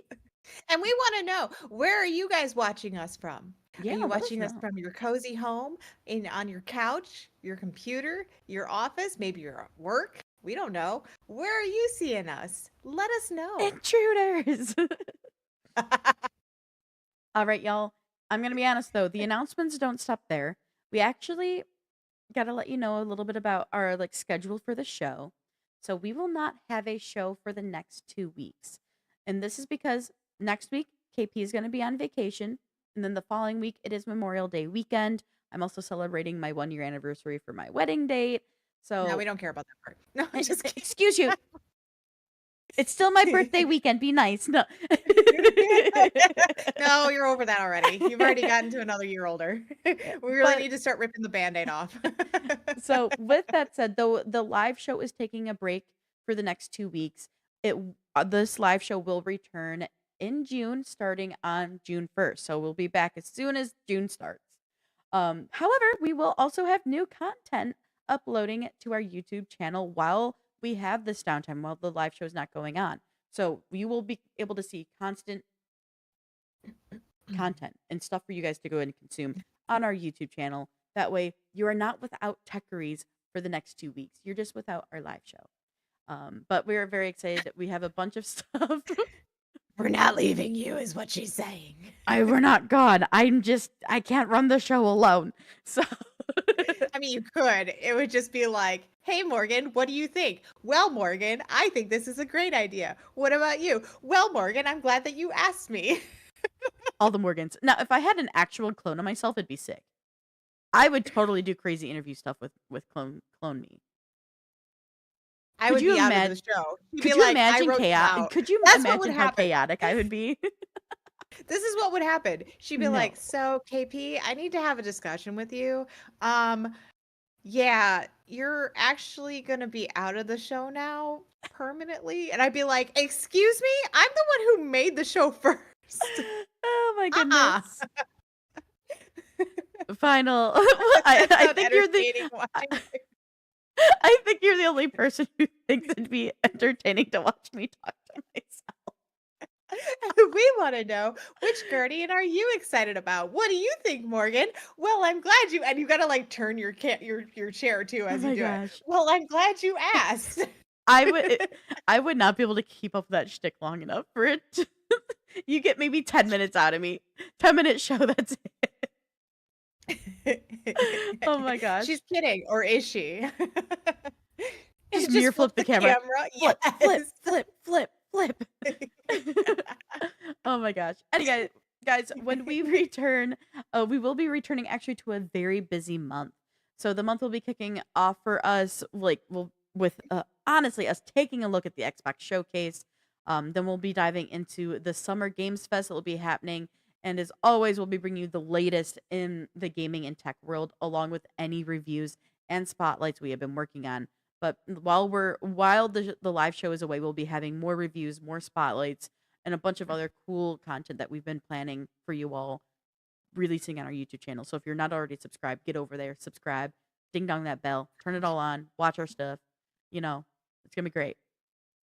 So I also want to say though, before I dive into like the full wrap up, I want to remind everybody, I already did at the beginning of the show, our Mother's Day sale ends tomorrow at 1 p.m. Eastern time. So if you want to save 20% off your orders, head over to our store and enjoy the discount. And thank you and happy Mother's Day to all the moms out there. But for now, guys, as always, we will have the topics we discussed in our show section on our Discord. And before we go, don't forget to check us out across all of our social medias. We're on Facebook, Twitter, Instagram, and Blue Sky. We're also on LinkedIn if that place interests you. So head on over there, follow us. That way you know when we're going live, or if you just to help you also see while we're gone the content that we're posting, because I'll be putting them out on our social medias as well. Yeah. She covered it all. I have nothing else to say. No, I'm sorry. I'm sorry. Say your bit. No, it's because I gave you this long thing to read. I was like, Morgan can handle all this. I'm just gonna sit here. Don't forget, guys, though, as Element says, ding dong too, yo. That's right. Get over to YouTube, ding that bell, make sure you guys are following us, and vice versa. If you're on YouTube, get on over to Twitch. Hit that heart button. Give us the love, because when we come back, it's gonna be balls to the walls. We're gonna be so busy, but it's fun. We don't have balls, but it's fine. But we are going to be super crazy busy. We're really excited because the one thing that we really there you go. One thing that we really want to say though is, I know Morgan said some of the stuff that we're going to be doing, but that Xbox showcase that's happening in June is actually happening while we are going to have a live show. So we are going to have live reaction to what is going on, and I want you guys to be there for it, because we're going to watch a lot of fun. It's going to be so fun. We did this for the Game Awards as well. We're going to live watch that Xbox showcase together. We will have the showcase on screen with you all, and we're going to live react to it. We're going to be chatting with you in chat, and we all get to be talking about all of it together. And we love those type of shows where we have the chance where the showcases are actually happening live, because we love live watching and live reacting with all of you in chat. Genuinely, can't wait for that. That is going to be so much fun.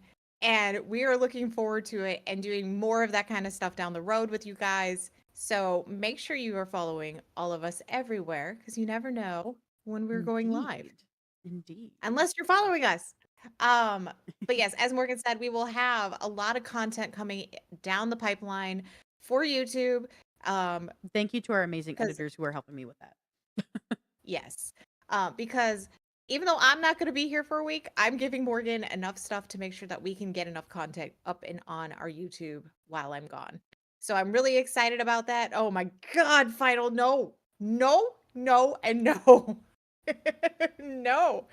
God, I want to just throw up from that from last night. But yes, so please, make sure you're following us where we are, and thank you guys so much for all the support that we have been getting from you guys, because without you guys, we would be just talking to ourselves, or Morgan talking to herself. Apparently, that's what people want. I guess. I mean, I'm not gonna lie, Final did say go record it and then make a video of it. It would be actually kind of funny. Just like you do an interview with yourself right before it's like, Morgan, you got a big show coming up. What are you most excited about? And then you like cut to like you in like a Destiny outfit. You're like, let me tell you. I just had this really dumb vision of like, well, you're gone next week on vacation, and I'm just like, I make a video of like, okay, Morgan, let's get to it, and you're like, switch to me, okay, what are you gonna do today? And I'm like, I don't know, and then it just me getting stressed. I have this to do, and I have this to do. Something really dumb. It's like you just like you pull up this giant checklist, and then the other Morgan pulls up and just is like, roll it out. what? Yeah, the other Morgan goes, oh yeah, well check out mine, and it's like one thing. I might end up dropping into a Southern accent, maybe an English accent. Well, we'll see what happens. Look up Oh my conversations with myself from the guy behind Cinema Sins, pure classic gold. Noted. I will look Uh, that up. I will look that up yeah. after we're off the show. All right. Well, I do want to remind you guys also one more thing before we say Yes. goodbye. Morgan, myself, and Grim, and whoever else is going to be around, we will be streaming later with Morgan on our personal Twitches, because we were celebrating her birthday. So we're going to have a good time. stream. Birthday shenanigans all around. So what time are we going? So we'll be live somewhere between 7 and 7:30. Just gotta the time will be finalized once I talk to everybody. But yeah, you can expect us between 7 or 7:30 p.m. Eastern time. And we'll be diving into a couple games. I think we're gonna maybe get into more than one game tonight. We'll see what happens. It depends on what everybody's enjoying. But yes. All right. I'm So excited for make it. sure you guys are tuning in for all that fun stuff. And we will see you guys later then on our personal channels. And until then, Birthday you guys have a great rest of your shenanigans. weekend. I will miss you guys for a week, but I will be enjoying some sun and some relaxation. You So deserve until it, girl. Until then, you guys have a good one. And we'll see you guys in June. And keep processing.